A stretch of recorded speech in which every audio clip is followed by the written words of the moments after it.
سيئات أعمالنا من يهده الله فلا مضل له ومن يضلل فلا هادي له أي فلن تجد له وليا مرشدا ونشهد أن لا إله إلا الله وحده لا شريك له هو الذي لا ضد له ولا ند له لا مثل له ولا مثيل له لا وزير له ولا كفيل له لا شبه له ولا شبيه له لا ولد له ولا والد له وهو الواحد الفرد الصمد لم يلد ولم يولد ولم يكن له كفوا أحد ونشهد أن سيدنا ونبينا وحبيبنا وبشيرنا ونذيرنا وطبيبنا وطبيب أرواحنا وحبيبنا وحبيب ربنا محمدا عبد الله ورسوله أرسله بالحق بشيرا ونذيرا وداعيا إلى الله بإذنه وسراجا منيرا أما بعد فقد قال الله تعالى في كلامه المجيد وفي فرقانه الحميد أعوذ بالله من الشيطان الرجيم بسم الله الرحمن الرحيم ألف لام ميم ذلك الكتاب لا ريب فيه هدى للمتقين الله أكبر قال النبي صلى الله عليه وسلم أن تعبد الله كأنك تراه فإن لم تكن تراه فإنه يراك إن الله وملائكته يصلون على النبي يا أيها الذين آمنوا صلوا عليه وسلموا تسليما اللهم صل على محمد وعلى آل محمد كما صليت على إبراهيم وعلى آل إبراهيم إنك حميد مجيد اللهم بارك على محمد وعلى آل محمد كما باركت على إبراهيم وعلى آل إبراهيم إنك حميد مجيد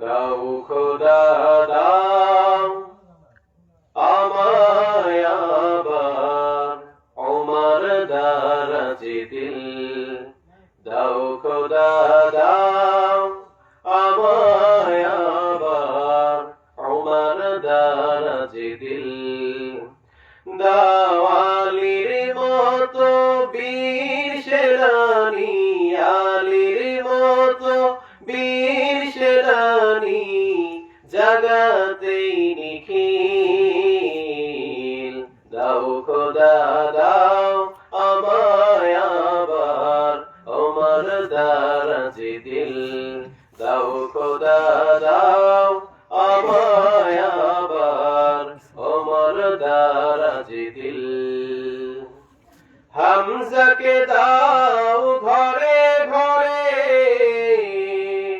জীবন দিতে অকাতরে হামজাকে দাও ঘরে ঘরে জীবন দিতে অকাতরে আবার কাবা ভাঙতে এলে আবার কাবা ভাঙতে এলে পাঠাওয়া বাবিল দাও খোদা দাও আমায় আবার ওমর দারাজ দিল দাও খোদা দাও আমায় আবার ওমর দারাজ দিল সকলে পড়ি আমিন ওমরের মতো দিল হতে হবে তাহলে কবুল করে নেবেন কে আল্লাহ সুবহানাহু ওয়া তাআলা رب اشرح لي صدري ويسر لي امري واحلل عقدة من لساني يفقهوا قولي আলহামদুলিল্লাহ সমস্ত প্রশংসা সেই মহান আল্লাহ সুবহানাহু ওয়া তাআলার জন্য যিনি আমাদেরকে এত সুন্দর একটা ধারাবাহিক তাফসীরুল কোরআন মাহফিলে আসার বসার তৌফিক দান করেছেন যে রব আমাদেরকে দয়া করে মায়া করে আজকের এই ধারাবাহিক তাফসীরে আসার বসার তৌফিক দান করেছেন ওই রবের দরবারে আমরা সকলেই কালিমাতুশ শুকর আদায় করছি সকলে বলি আলহামদুলিল্লাহ আমরা যদি আল্লাহর প্রশংসা করি কোনো ক্ষতি আছে কোনো ক্ষতি নাই বরং লাভই আছে ঠিক কি না লাভ আর লাভ আল্লাহর প্রশংসা করলেই লাভ দুনিয়াতে মানুষের প্রশংসা করলে যেমন ওই প্রশংসা করা ব্যক্তি যেমন খুশি হয়ে যায় তেমনি আমরা যদি আল্লাহর প্রশংসা বেশি বেশি করি আল্লাহ তার চাইতে 100 গুণ বেশি খুশি হয়ে যায় সুবহানাল্লাহ এই জন্য আমরা সুখে দুঃখে বিপদে আপদে সবসময় শুকরিয়া করবো কার আল্লাহ যেন আমাদেরকে কবুল করে নেয় সকলে পড়ে আমিন লাখো কোটি দুরূদ ও সালাম সেই নবীর প্রতি প্রিয় নবী মহাবিশ্বের মুক্তির দূত মহামানব তিনি ছিলেন যে রাসূল সাল্লাল্লাহু আলাইহি ওয়াসাল্লাম 63 বছর জিন্দেগিতে একটা অনর্থক মিথ্যা কথা তিনি বলেন নাই সুবহানাল্লাহ কখনো তিনি অনর্থক কথা বলেন নাই আল্লাহ না বলা পর্যন্ত তিনি জবান দিয়ে কোনো কথা বলতেন না সুবহানাল্লাহ পড়েন তো ওই নবীর উম্মত হতে পেরে আমরা খুশি নাকি বেজার আমরা খুশি আমরা এমন একটা নবী পেয়েছি প্রিয় ভাইরা যে নবীর চরিত্রের সার্টিফিকেট আল্লাহ কোরআনের মধ্যে দিয়েছেন সুবহানাল্লাহ পড়েন আল্লাহ তাআলা বলেন ওয়া ইন্নাকা লাআলা খুলুকিন আযীম ও নবী আমি আপনাকে যেমন তেমন চরিত্র দিই নাই আমি আপনাকে সুমহান চরিত্র দান করেছি সুবহানাল্লাহ আযীম মানে হচ্ছে বিশাল অসীম সুমহান আল্লাহ এমন একটা চরিত্র তাকে দিয়েছেন আর ওই চরিত্রের ব্যাপারে ভারতের কুলাঙ্গার আসাদ নূর কটূক্তি করেছিল ঠিক কি না ঠিক আজকে যদি বাংলার জমিনে কোরআনের আইন চালু থাকতো আর ভারতের জমিনে যদি কোরআন চালু থাকতো তাহলে তার জনসম্মুখে ফাঁসির কাছে ঝোলানো হতো ঠিক কি না ঠিক কারণ আল্লাহ রাসূলের বিরুদ্ধে কটূক্তি করবে আমরা মুসলমান মেনে নিব না আল্লাহ রাসূলের আদর্শ নিয়ে যারা খারাপ মন্তব্য করবে খারাপ কমেন্ট করবে আমাদের জীবন দিয়ে দিব তারপরও তাদেরকে আমরা কি করব না মাফ করব না ঠিক কি না বলে কারণ রাসূল হচ্ছে আমাদের কলিজার টুকরা আমাদের ভালোবাসা ঠিক কি না আল্লাহর রাসূলের ভালোবাসা ছাড়া আমরা কেউ জান্নাতে যেতে পারবো না এইজন্য এমন একটা নবী পেয়ে আমরা খুশি সেই নবীর প্রতি আমরা সকলে দুরূদ পড়ছি সকলে পড়ি সাল্লাল্লাহু আলাইহি ওয়াসাল্লাম প্রিয় ভাইরা নতুন বছর 2024 চলে গিয়েছে, নতুন বছরে দেখেন একদিন অতিবাহিত হয়ে গিয়েছে, আমরা দ্বিতীয় দিন অবস্থান করছি, ঠিক কিনা? বছর শুরু হতেই হতে একদিন চলে গেল, আজকে দিয়ে 2 দিন চলে গেল। আমরা এখনো বোকা মানুষ, আমল থেকে দূরে আছি, ঠিক কিনা বলেন? কখন যে মালাকুল মাউত আমাদের চোখের সামনে চলে আসবে, জান কবজ করে নিয়ে চলে যাবে, আমরা কখনো বুঝতে পারবো না যে কখন চলে আসবে। এই জন্য প্রিয় ভাই, আমি আপনাদেরকে 2টা মেসেজ দিতে চাই। চিল্লায় পড়েন কয়টা? 2টা মেসেজ আমি আপনাদেরকে দিতে চাই। নতুন বছর নতুন ভাবে শুরু করেন। আমাদের করণীয় 2টা। 1 নাম্বার করণীয়, বিগত বছরগুলোতে যা কিছু করেছে আল্লাহ, তোমার কাছে তাওবা করলাম, আর কখনো গুনাহের কাজে যাব না, ঠিক কি না? আমাদের তাওবা করে ফিরে আসতে হবে। আর রুজু ইলাল্লাহ, তাওবা মানে আমরা মনে করি কি যে আল্লাহর কাছে বললাম ফুরে গেল, কিন্তু না, আমরা আল্লাহর কাছে বলবো আল্লাহ এই গুনাহ করব না। তাওবা কবুলের 5টা শর্ত রয়েছে। চিল্লায় এখন কয়টা? 5টি শর্ত আছে। এই শর্তগুলো জেনে বুঝে যদি আমরা তাওবা করতে পারি, আল্লাহ নিশ্চয়ই আমাদেরকে মাফ করে দিবেন। সুবহানাল্লাহ। এজন্য 1 নাম্বার করণীয়, পেছনে যা গুনাহ করেছে আল্লাহর কাছে পানা চেয়ে নেওয়া, মাফ চেয়ে নেওয়া। আর 2 নাম্বার, নতুন জীবনটা 2024 সাল 25 সাল থেকে শুরু করে আমাদের নতুন জীবনটা উত্তম আমল দিয়ে তৈরি করা, ঠিক কি না? এই জন্য আল্লাহ বললেন, الذي خلق الموت والحياة ليبلوكم أيكم أحسن عملا। আল্লাহ বলেন, গোলাম, আমি আল্লাহ তোমাদেরকে হায়াত এবং মাউত দিলাম, আর দুনিয়ার জমিনটা আমি আল্লাহ পরীক্ষা করার জন্য দিলাম, তোমাদের মধ্যে কে কত উত্তম আমল করতে পারো। সুবহানাল্লাহ। উত্তম আমল আমাদের কি করতে হবে, কারণ উত্তম আমল ছাড়া আল্লাহর রহমত পাওয়া যাবে না, ঠিক কি না? এই জন্য প্রিয় ভাইরা, 2টা এটা সবসময় মাথায় রাখবেন। 1 নাম্বার, পেছনে যা করেছি আজকে যারা মাপ চেয়ে নেন নাই, তাহাজ্জুদের মুসাল্লায় চোখের পানি ছেড়ে আল্লাহর কাছে তাওবা করেন, তাওবা করে পেছনে সমস্ত গুনাহগুলো মাপ চেয়ে নেন। আর নতুন জীবনটা, নতুন বছরটা যেন আমরা সুন্দরভাবে যেন আমলের মাধ্যমে কাটাতে পারি, আল্লাহ যেন আমাদেরকে তৌফিক দান করে। সকলে পড়ি আমিন। প্রিয় ভাইরা, ছোট্ট একটা হাদিসে কুরসি পড়েছি, যে হাদিসের মধ্যে এইটাই বোঝানো হয়েছে যে আমাদেরকে এমন ভাবে ইবাদত করতে হবে, আমল করতে হবে, যেন আমরা আল্লাহকে দেখে দেখে ইবাদত করছি। আর আল্লাহ যদি আমরা যদি আল্লাহকে না দেখতে পাই, নিশ্চয়ই মুমিন ইমানদার বান্দারা মনে রাখে যে আমি আল্লাহকে দেখতে না পাই, কিন্তু আল্লাহ আমাকে ঠিকই দেখছে, ঠিক কি না? এই জন্য বিশ্বনবী বললেন, আন তা'বুদাল্লাহ কাআন্নাকা তারাহু ফাইন লাম তাকুন তারাহু ফাইন্নাহু ইয়ারাক। বিশ্বনবী বললেন, ও আমার উম্মতেরা, তোমরা এমন ভাবে ইবাদত করবা, নিশ্চয়ই আল্লাহকে দেখে দেখে ইবাদত করবা, আর আল্লাহকে যদি দেখতে না পাও, নিশ্চয়ই মনে রাখবা আল্লাহ তোমাদেরকে দেখছে। আজকে আপনি ভবানীগঞ্জ নিউ মার্কেটে যাবেন, সব জায়গায় কানাচে সিসি ক্যামেরা আছে না নাই? আপনি কোন জায়গায় যাবেন, কোন দোকানের মধ্যে যাবেন, কোন সিপার মধ্যে যাবেন, সব কিছু সিসি ক্যামেরায় দেখা যায়। এই জন্য আল্লাহর জমিনে আপনি যেখানেই যান না কেন, যে অন্ধকার ঘরের মধ্যে থাকেন না কেন, দুনিয়ার কেউ দেখে না, দেখে তিনি কে? কেউ দেখে না, দেখে কে? কেউ যেটা শোনে না, শোনে কে? কেউ যেটা দেয় না, দেয় কে? আল্লাহ সবকিছু করতে পারেন। তাবারাকাল্লাযী বিয়াদিহিল মুলকু ওয়া হুয়া আলা কুল্লি শাইইন কাদির। তিনি সুমহান সত্তা, যার হাতে ক্ষমতা, যিনি সব ক্ষমতার উপরে ক্ষমতাশীল। আল্লাহু আকবার। আল্লাহর চাইতে ক্ষমতাবান কেউ আছে? আল্লাহর এতই ক্ষমতা, আল্লাহ চাইলে দিতে পারেন, আল্লাহ চাইলে সব কিছু করতে পারেন। মৃতকে জীবিত করতে পারেন, জীবিতকে মৃত করতে পারেন। সুবহানাল্লাহ। এজন্য প্রিয় ভাইরা, আমরা এমন ভাবে ইবাদত করব আল্লাহর ভয়ে, আল্লাহর ভয় অন্তরে রেখে মনে করতে হবে যে আল্লাহকে দেখে দেখে আমি ইবাদত করছি। আর আমরা আল্লাহকে দেখতে তো পাবো না, কিন্তু অন্তরে রাখতে হবে যে নিশ্চয় আমি না দেখি, কিন্তু আল্লাহ আমাকে দেখছেন। এই জন্য প্রিয় ভাইরা, সমস্ত গুনাহ থেকে এই যে 31 নাইট রাত যারা পালন করেছে, ওয়াল্লাহি আল্লাহর কসম, তারা ইহুদিদের সাদৃশ্য অবলম্বন করেছে, ঠিক কি না? কারণ 31 নাইট এটা মুসলিমদের কোনো কালচার নয়, ইসলামের কোনো আদর্শ নয়। এই 31 নাইট এসেছে খ্রিস্টানদের একজন ধর্মযাজক ছিলেন, যার নাম হচ্ছে পোপ গ্রেগরি। আপনার এটা 1582 খ্রিস্টাব্দে তিনি এই প্রতিষ্ঠা করেছেন, এই 31 নাইট উদযাপন করেছেন। নাউজুবিল্লাহ খান।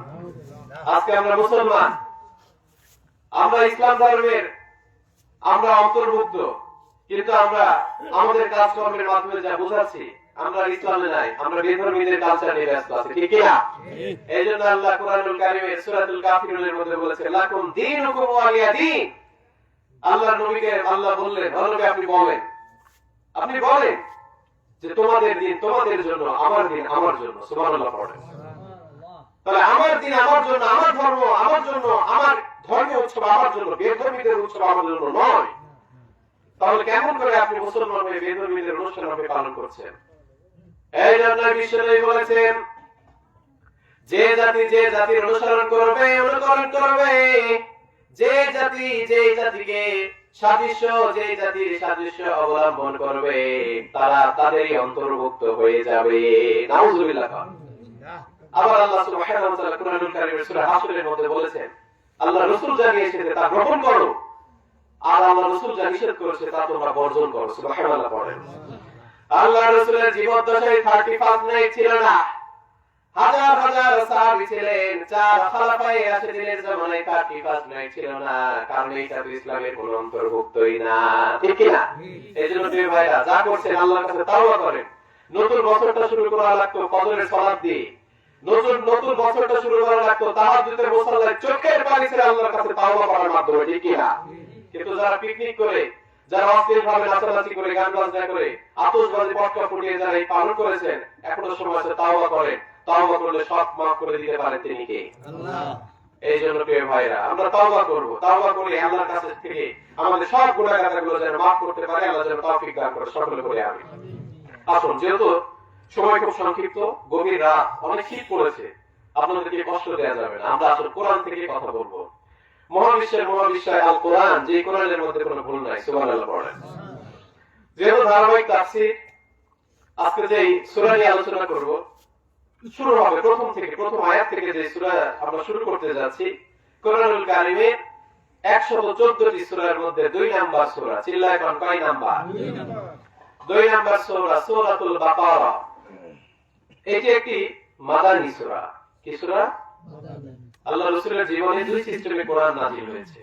1 নাম্বার হিজরতের পূর্বে যেগুলো নাযিল হয়েছে এগুলোকে বলা হয় মাক্কি সূরা, মানে মক্কার জীবনে যেগুলো নাযিল হয়েছে। আর হিজরতের পরে মদিনার জমিনে যেগুলো নাযিল হয়েছে এগুলোকে বলা হয় মাদানী সূরা। সুবহানাল্লাহ। তাহলে এই সূরাটার নাম হচ্ছে সূরাতুল বাকারা। কয় নাম্বার সূরা? 2 নাম্বার। কোথায় অবতীর্ণ? মদিনায় অবতীর্ণ। এই সূরাতে আয়াত রয়েছে 286টি। চিল্লায় কোন কয়টি? 286। আল্লাহ যদি আমাদেরকে বাঁচিয়ে রাখে, আপনারা যদি রেগুলার তাফসীরে, এই ধারাবাহিক তাফসীরে যদি আসতে পারেন, ইনশাআল্লাহ 286টি আয়াতেরই তাফসীর আপনারা শুনতে পাবেন। সুবহানাল্লাহ পড়েন। শুধু এইটা নয়, এই তাফসীর যদি অব্যাহত থাকে, ব্যাহত যদি থাকে, কন্টিনিউ যদি চলতে থাকে, তাহলে কোরআনের মধ্যে যতগুলো আয়াত রয়েছে সূরা ফাতিহা থেকে শুরু করে সূরা নাসের সূরা পর্যন্ত সব আয়াতের তাফসীরই আপনারা শুনতে পাবেন। সুবহানাল্লাহ।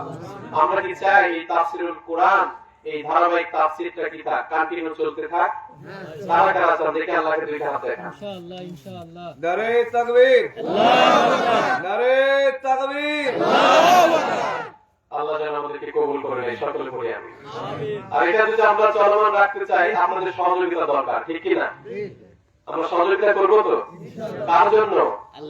আল্লাহর জন্য। আল্লাহ যেন আমাদেরকে তৌফিক দান করে, সকলে পড়ি আমিন। আসুন, কোরআনুল কারীমের 2 নাম্বার সূরা, সূরাতুল বাকারা। বাকারা শব্দের অর্থ হচ্ছে গাভী। বাকারা শব্দের অর্থ কি? গাভী। রব্বুল আলামিন বললেন পবিত্র কোরআনুল কারীমের সর্বপ্রথম নাম্বার সূরা, সূরাতুল ফাতিহা। 2 নাম্বার সূরা, সূরাতুল বাকারা। আল্লাহ গাভীর নামে একটা সূরা দিলেন, আবার সেই সূরাটা দিলেন সূরাতুন নাস। মানুষের নামে সূরা দিয়েছেন কে? আল্লাহ। আল্লাহ এটাই বোঝাতে চাইলেন যে ব্যক্তি নিজের জীবনটাকে কোরআন দিয়ে পরিচালনা করবে, কোরআন দিয়ে নিজের জীবনটাকে যারা তৈরি করবে, আল্লাহ ওই ব্যক্তির মধ্যে যত পশুত্ব রয়েছে সব দূর করে মানুষের মতো মানুষ বানিয়ে দিবেন। তিনি কে? আল্লাহ বানিয়ে দিবে। আপনি কোরআন জানেন, কোরআন অনুযায়ী আপনি আমল করেন, কোরআন দিয়ে নিজের জীবনটা বাস্তবায়ন করেন, আপনি পরিপূর্ণ মানুষ হয়ে যাবেন। কারণ আমরা বলি তুই মানুষের মতো মানুষ হ, ঠিক কিনা? জন্ম নিলে মানুষ হওয়া যায় না। আমাদের সমাজে অনেক মানুষ আছে যে দেখতে মানুষের মতো কিন্তু তার ভেতরে পশুত্বে ভরা রয়েছে, ঠিক কিনা? মনুষ্যত্ব নাই, অহংকার, বিভিন্ন ধরনের রিয়া, মানুষের সাথে খারাপ ব্যবহার, অশ্লীল গান বাজনা, অশ্লীলতা তাদের মধ্যে আছে। এরকম মানুষ আছে না নাই? সুদ, ঘুষ, হালাল হারাম তারা দেখে না। এরা মানুষ নয়, এরা মানুষ নয়, কলঙ্ক, এরা হচ্ছে পশুর মতো আখলাক চরিত্র, ঠিক কিনা? এই জন্য প্রিয় ভাইরা, কোরআন থেকে আমাদেরকে জানতে হবে। আসুন আমরা একবার শুরু থেকে ইনশাআল্লাহ কন্টিনিউ করি ইনশাআল্লাহ। রব্বুল আলামিন বলেন, আলিফ লাম মিম।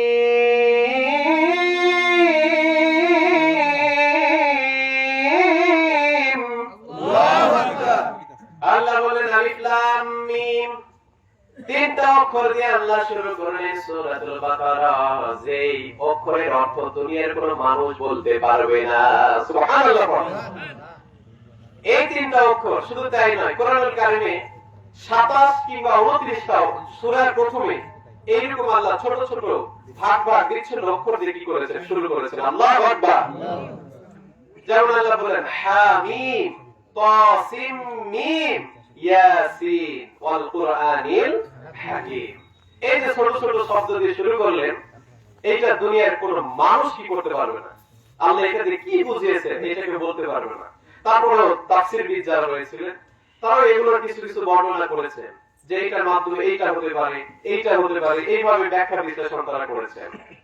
এই জন্য আল্লাহ কোরআনকে এমন ভাবে সেট আপ করেছেন যে কোরআনের মতো কোরআন, অনুরূপ কোরআন বানানোর ক্ষমতা দুনিয়ার কোনো মানুষের হবে না। চিল্লায় কোন ঠিক কিনা?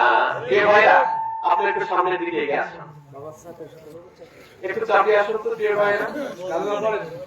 লা ইলাহা ইল্লাল্লাহ, লা ইলাহা ইল্লাল্লাহ। আল্লাহ নামের জিকির করবে যারা, আল্লাহর কাছে প্রিয় তারা, আল্লাহর কাছে প্রিয় যারা, জান্নাতে প্রবেশ করবে তারা।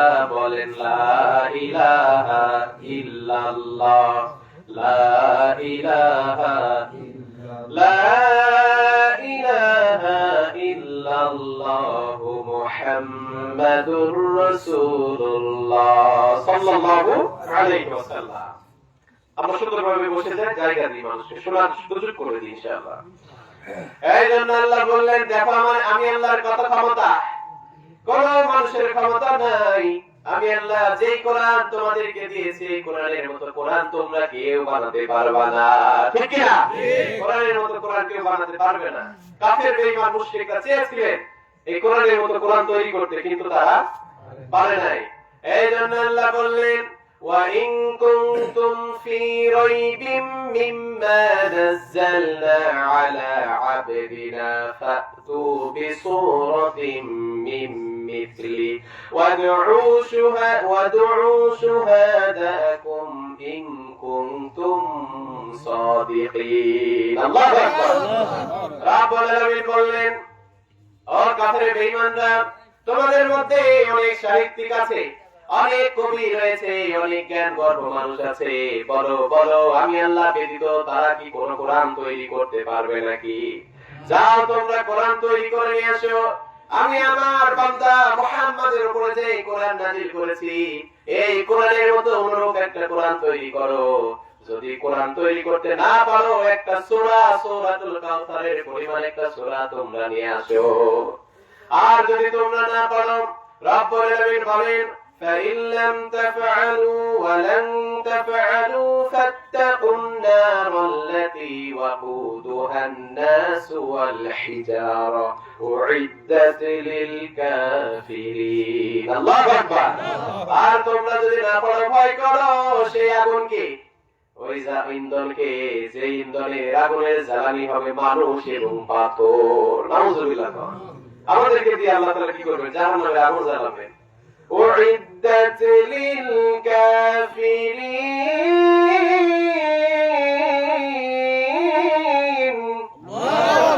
আল্লাহ বলেন যে আগুনটা আমি আল্লাহ পূর্ব থেকে কাফেরদের জন্য রেডি করে রেখেছি। নাউজুবিল্লাহ কর। এই জন্য প্রিয় ভাইরা, আল্লাহ যে কোরআন দিয়েছে এই কোরআনের মতো অনুরূপ কোরআন তৈরি করা সম্ভব নয়।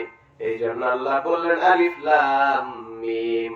এই যে শুরু করেছে এই শুরুটার বর্ণনা দুনিয়ার কেউ মানুষ সঠিক জানে না। সুবহানাল্লাহ। এরকম অনেক সূরার মধ্যে এরকম আল্লাহ তাআলা ছোট ছোট মানে খন্ড খন্ড অক্ষর দিয়ে কি করেছেন, শুরু করেছেন। এরপরে আল্লাহ বলছেন যালিকাল কিতাবু লা রাইবা ফীহি হুদাল লিল মুত্তাকিন। রব্বুল আলামিন বলেন যালিকাল কিতাব, এটি সেই কিতাব। কোন কিতাব? আল্লাহ বললেন যে কিতাবের মধ্যে কোনো ভুল নাই, যে কিতাবের মধ্যে কোনো সন্দেহ নাই। সুবহানাল্লাহ। আল্লাহ বললেন যালিকাল কিতাব, এটি সেই কিতাব। এখন কোন কিতাব এটা জানার দরকার আছে না নাই?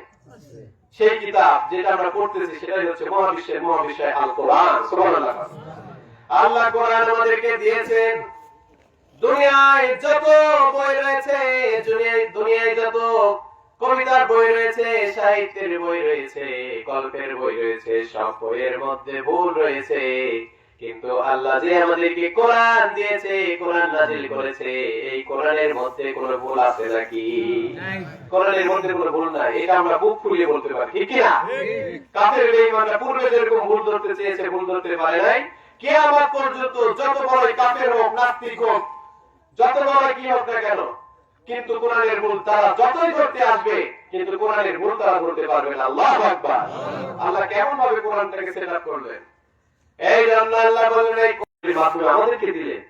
কিন্তু বিশ্ব নবীর উপরে যখন কোরআন নাযিল হয়েছে, এই পবিত্র মহাবিশ্বে আল কোরআন যখন নাযিল হয়েছে, তখন কাফের বেঈমানদের অন্তরের মধ্যে আগুন ধরে গিয়েছে, ঠিক কি না? তারা কোরআন প্রচার করতে দিতে চান নাই।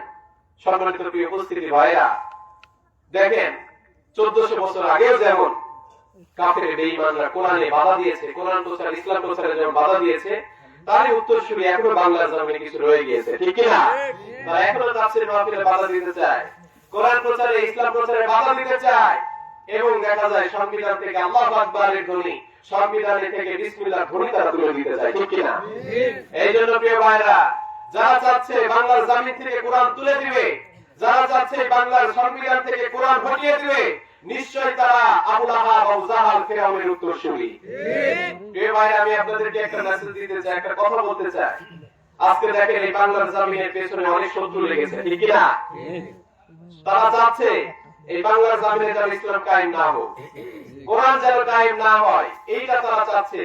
যার কারণে আজকে সমাজের মধ্যে দেখবেন অনেক মানুষ আজকে কোরআনের বিরোধিতা করছে, ইসলামের বিরোধিতা করছে, আর পেছন থেকে যিনি ডান হাত ব্যবহার করতেছে দিল্লির দালাল, তিনি হচ্ছে মোদি, ঠিক কি না? পেছন থেকে শক্তি দিচ্ছে। এই জন্য প্রিয় ভাই, আমি আপনাদেরকে বলতে চাই, এই বাংলার জমিন হচ্ছে ওলিয়াদের জমিন, এই বাংলার জমিন পীরদের পীর মুশাইখদের জমিন, এই বাংলার জমিন হচ্ছে আলেমদের জমিন, এই বাংলার জমিন আলেমদের কথাই চলবে, কোন ভারতের দালালদের কথাই চলবে না, ঠিক কি না? কোন ভারতের ওই যে মুদির হাতে মুসলমানদের রক্ত লেগে আছে, ওই মুদির কথাই বাংলাদেশ চলবে না, বাংলাদেশ চলবে আলেমদের কথাই, ঠিক কিনা বলে? কারণ আলেমরা যে উপদেশ দিবে, এই উপদেশ দিবে কোরআন থেকে, ঠিক কিনা? আল্লাহ রাসূলের হাদিস থেকে। আর কোরআন আর হাদিসের সমন্বয় করে যদি রাষ্ট্র পরিচালনা করা হয়, ওই রাষ্ট্রের মধ্যে শান্তি নাযিল করবেন কে? আল্লাহ। আমরা চাই কোরআনের বিজয় হোক, এটা কি চাই আমরা? কোরআন বাংলার জমিনে কায়েম হয়ে যাক। সংবিধানে আব্রাহাম লিঙ্কনের নাস্তিকতাবাদ সংবিধান আমরা চাই না। আমরা কে কে চাই বাংলার জমিনে কোরআন নাযিল হয়ে যাক? দুইটা হাত আল্লাহকে দেখায় দেন।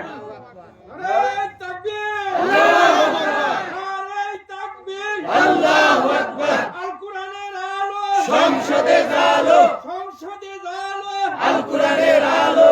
আল্লাহ যেন আমাদেরকে আমাদের সকলের মনে আশাগুলোকে যেন কবুল করে, সকলে বলি আমিন।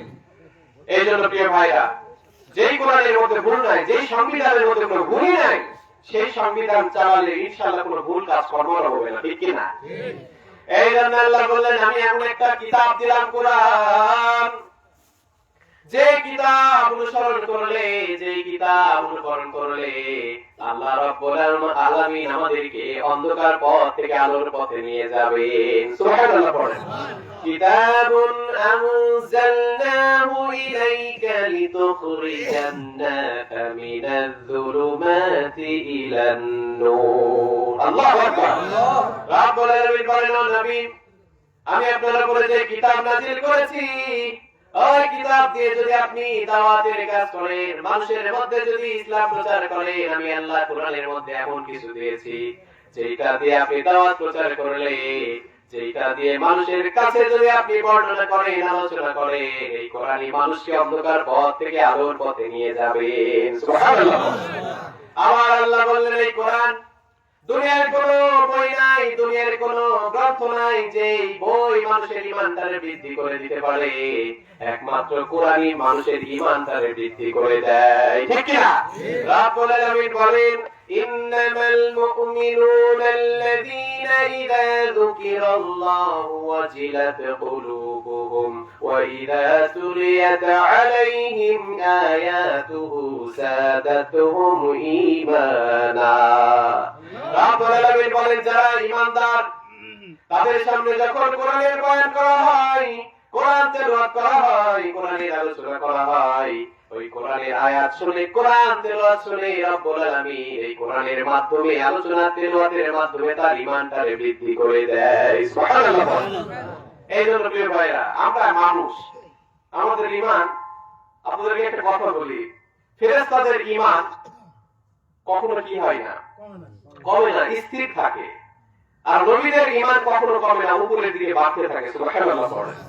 আর আমরা মানুষ, আমাদের ঈমান হচ্ছে অটো, সকালে 100%, বিকেলে 0%, এরকম ঠিক কিনা বলেন?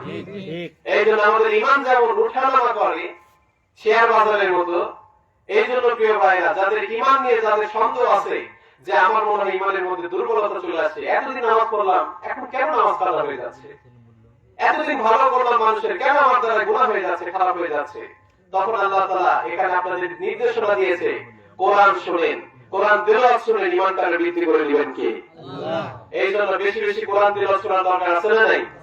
কোরআন শুনবেন, কোরআন জানবেন, তাহলে আপনার ঈমানটাকে আল্লাহ বাড়ায় দিবেন। জাহান্নামের ভয় শুনবেন, কবরের আযাবের ঘটনা শুনবেন, তাহলে ঈমানটা সত্যি কেঁপে ওঠে। ঠিক কি না? অন্তরটা কেঁপে উঠবে।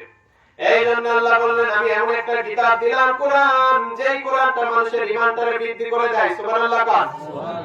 এই জন্য প্রিয় ভাইরা, রব্বুল আলামিন বলেন, যালিকাল কিতাবু লা রাইবা ফীহি হুদাল লিল মুত্তাকিন। আমি আল্লাহ এমন একটা কিতাব দিলাম, যে কিতাবের মধ্যে কোনো ভুল নাই, মুত্তাকিদের জন্য কোনো পথপ্রদর্শক।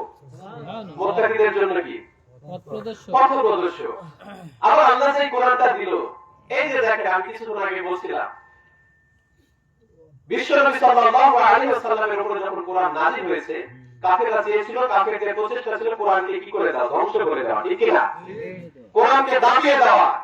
কিন্তু আল্লাহ কোরআনের মধ্যে বলেছেন, দুনিয়ার মানুষ তোমরা যতই দাবিয়ে দিতে চাও, কোরআনকে নিষ্প্রাণ করে দিতে চাও, তোমরা পারবে না, কারণ এই কোরআন হেফাজতের দায়িত্ব আমি আল্লাহ নিজে নিয়েছি। সুবহানাল্লাহ।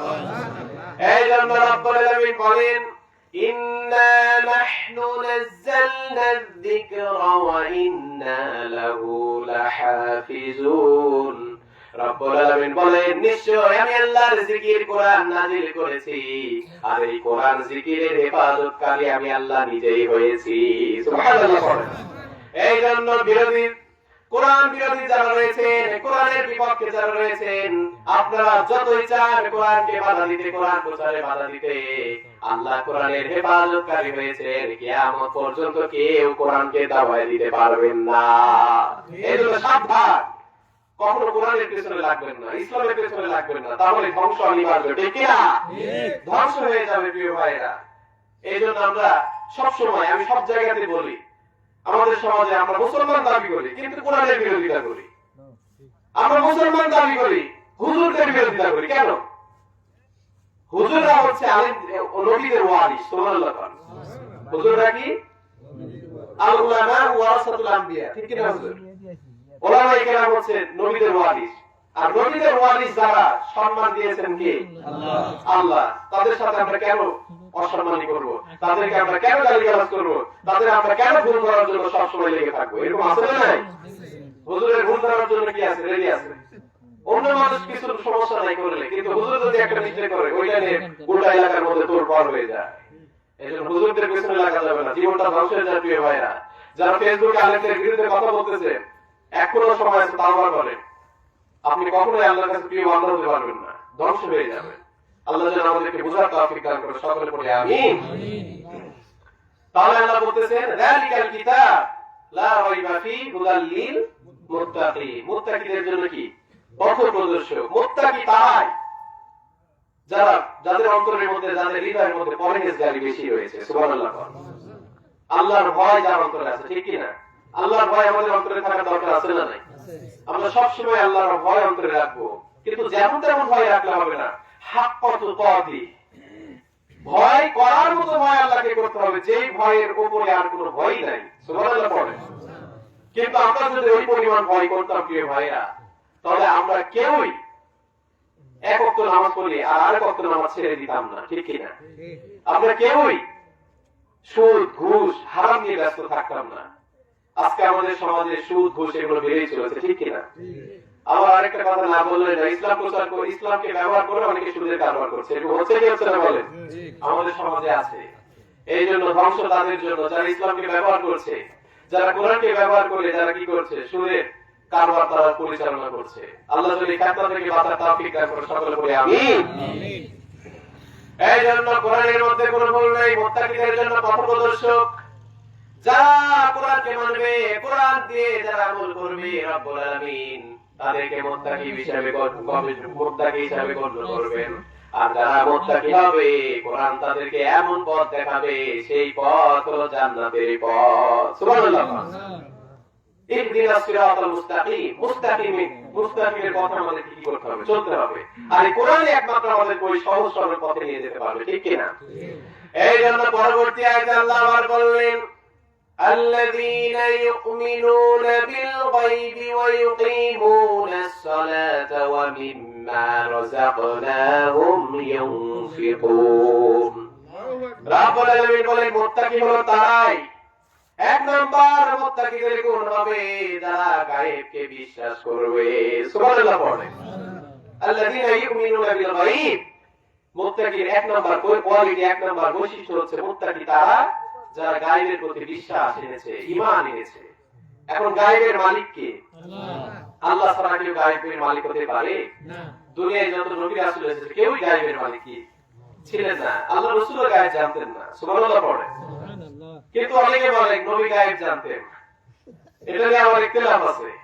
তা আমাদের আকীদা নবী গায়েব জানতেন না, গায়েবের মালিক একমাত্র আল্লাহ। এই জন্য যারা মুমিন মুত্তাকি তারা অদৃশ্যকে বিশ্বাস করে। সমাজে অনেক কিছু আছে যা অদৃশ্য, কিন্তু আমরা বিশ্বাস করে থাকি আল্লাহ আছে না নাই, কিন্তু দেখা যায় কি যায় না?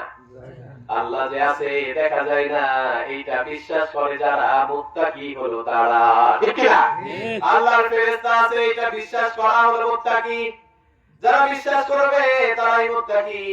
আমাদের শরীরে আঘাত লাগে, কিন্তু আঘাতটা দেখা যায় না, এইটা আমরা বিশ্বাস করি কি করি না? দুই চোখে যা দেখা যায় না, এইটা আমরা অনেকগুলোই বিশ্বাস করি। কিন্তু কাফের যারা রয়েছে, নাস্তিক যারা আছে, তারা বলে দুই চোখে যা দেখা যায় ওইটা বিশ্বাস করি, আর যেটা দেখা যায় না এটা আমরা বিশ্বাস করি না। নাউযুবিল্লাহ। কাফেররা কি বলে? যেটা দেখা যায় না ওইটা আমরা কি করি না? বিশ্বাস করি না। নাস্তিক যারা আছে তারা এই কথা বলে। এই জন্য পৃথিবীর মধ্যে একটা মানচিত্র রয়েছে, যে দেশের নাম হচ্ছে ইসরায়েল। কি? ইসরায়েল। ইসরায়েলরা হচ্ছে ইহুদি, কম সংখ্যক মানুষ, কিন্তু এই কম সংখ্যক পরিমাণ ইহুদিরা গোটা বিশ্বকে পরিচালনা করছে, গোটা দেশটাকে, গোটা রাষ্ট্রটাকে পরিচালনা করছে। নাউযুবিল্লাহ। এখন বলবেন কিভাবে পরিচালনা করছে? আমরা সবাই জানি পৃথিবীর মধ্যে সব চাইতে বড় রাষ্ট্র হচ্ছে আমেরিকা, ঠিক কিনা? ক্ষমতার দিক দিয়ে, অস্ত্রের দিক দিয়ে, সব দিক দিয়ে। কিন্তু এই আমেরিকা তাকেও পরিচালনা করছে পেছন থেকে ইসরায়েলের ইহুদিরা। ইহুদিদের দ্বারা পরিচালিত হচ্ছে, যার কারণে শেখ হাসিনা এতদিন সুযোগ পাইছে যে দুনিয়ার জামিনে তার একটাই কি ছিল, উদ্দেশ্য পরিকল্পনা ছিল যে যত লাশ পড়ে যায় যাক, যা কিছু হয়ে যায় যাক, কিন্তু ক্ষমতার চেয়ার ছাড়া যাবে না। এই জন্য শেখ হাসিনাকে আমেরিকা থেকে সাপোর্ট দিয়েছিল, ইসরায়েল থেকে সাপোর্ট দিয়েছে, আর মোদি তো সাপোর্ট অলরেডি আগে থেকে কি আছে, দিয়েই আছে। এই জন্য প্রিয় ভাই, আল্লাহ যা করেন ভালোর জন্যই করেন, ঠিক কিনা? আমরা যে খাতনা থেকে বাঁচতে পেরেছি এই জন্য শুকরিয়া আদায় করবো না? আল্লাহ যেন আমাদেরকে বেশি বেশি শুকরিয়া আদায় করার তৌফিক দান করে। কারণ শেখ হাসিনাকে তাড়ানোর মাধ্যমে, সরানোর মাধ্যমে আল্লাহ সুবহানাহু ওয়া তাআলা মুসলিমবাসীকে, বাংলাদেশের সমস্ত মুসলিম জাতিদেরকে একটা সুযোগ করে দিয়েছে কোরআন বিজয় করার, ঠিক কিনা? এই জন্য আমি একটা এই তাফসীরের মাধ্যমে একটা মেসেজ দিতে চাই। আমাদের প্রথম পরিচয় হচ্ছে মুসলিম। আর যেহেতু মুসলিম, আমার পবিত্র কোরআন হচ্ছে আমার গ্রন্থ, আমার শেষ নবী মুহাম্মদ রাসূলুল্লাহর উম্মত, আমরা এক আল্লাহর গোলাম আমরা, আর আমাদের অন্তরে কোরআন বিজয় আন্দোলন থাকতেই হবে, ঠিক কিনা? তাছাড়া আপনি মুমিন ঈমানদার হতে পারবেন না। নাউযুবিল্লাহ। এই জন্য আল্লাহ বললেন মুত্তাকি হলো তারা আল্লাযীনা ইউমিনুনা বিল গায়ব, যারা গায়বকে বিশ্বাস করে, অদৃশ্যকে যারা বিশ্বাস করে, তারাই হলো মুত্তাকি। এরপরে রব্বুল আলামিন আবার বললেন আকিমুস সালাহ, যারা সালাত কায়েম করবে তারা হলো মুত্তাকি। সুবহানাল্লাহ পড়ে। এই জন্য সালাত অনেক আলোচনা, মানে সালাতের আলোচনা করতে করতে মানে মানুষের মুখস্থ হয়ে গেছে শুনতে শুনতে, প্রিয় ভাইরা। কিন্তু দেখেন এত আলোচনা সালাতের উপরে শোনার পরেও, জানার পরে, বলতে এতগুলো মানুষ কি মসজিদে যায়? যায় না। ফজরের সময় খুঁজে পাওয়া যাবে না। আজকে থেকে আমরা পাক্কা তাওবা করব। প্রথমেই বলেছি, কারো দ্বারা যেন কোনো আমল যেন ছুটে না যায়, ভালো আমল যেন ছুটে না যায়, আমি বিশেষ করে সর্বপ্রথম নামাজের আমল, ঠিক কিনা? নামাজের আমল যদি ছুটে যায়, নামাজ যদি আপনি না পড়েন, নামাজ থেকে যদি আপনি দূরে থাকেন, তাহলে গজব নাযিল করবেন কে? আল্লাহ সুবহানাহু ওয়া তাআলা। খবরদার আমরা নামাজ ছেড়ে দিব না। রাজি আছি তো ইনশাআল্লাহ? কিয়ামতের মাঠে সর্বপ্রথম নামাজের হিসাব নেওয়া হবে। কিসের হিসাব? নামাজের হিসাব। তাহলে এত ভালো আমল আছে, যাকাত, হজ, তারপরে মনে করেন দান সাদকা, কত ধরনের আমল আছে, কিন্তু সব আমলের হিসাব বাদ দিয়ে সর্বপ্রথম না হবে কিসের হিসাব? নামাজের হিসাব। এই জন্য নামাজ ছেড়ে দেওয়া যাবে না, নামাজ আমাদেরকে পড়তে হবে। বিশ্বনবী বললেন, আমার উম্মতেরা নামাজ তোমরা ছেড়ে দিও না, কারণ নামাজ পড়লে সম্মান বাড়ায় দেয় কে? আল্লাহ। এই জন্য আমরা নামাজ পড়বো। মায়েরা যারা রয়েছেন, বিশ্বনবী বললেন, চারটা আমল যদি কোনো নারী দুনিয়ার জমিনে করে মৃত্যুবরণ যদি করতে পারে, কিয়ামতের কঠিন দিন আল্লাহ ওই নারীর জন্য জান্নাতের আটটা দরজা করে দিবেন। সুবহানাল্লাহ।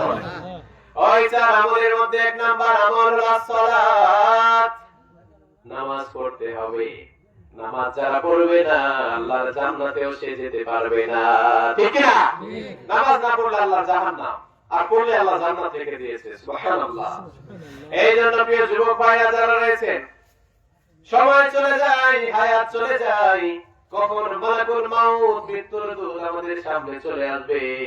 কত সময় আমরা ক্রিকেটে কাটালাম, কত সময় আমরা ফুটবলে কাটালাম, কত সময় আমরা ব্যাডমিন্টনে কাটালাম। এই যে শীতের রাত, আমার অনেক যুবক ভাইরা আছে রাত জেগে ব্যাডমিন্টন খেলে, এরকম আছে না নাই?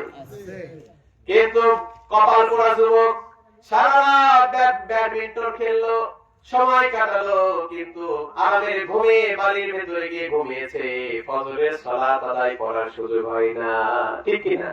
আপনি জীবন রাখার চাইতে মরে যাওয়া অনেক ভালো। আপনি সারা রাত কাটালেন, সময় কাটালেন খারাপ কাজে, খেলার মাধ্যমে, কিন্তু আপনি ফজরের সালাত করলেন না, আপনি আর মুসলমান নাই। আল্লাহর মুসলমানের খাতা থেকে আপনার নামটা কি হয়ে গেছে? ডিলিট হয়ে গেছে। এই জন্য আমরা কি চাই যে আমরা মুসলমান থেকে খারিজ হয়ে যাই?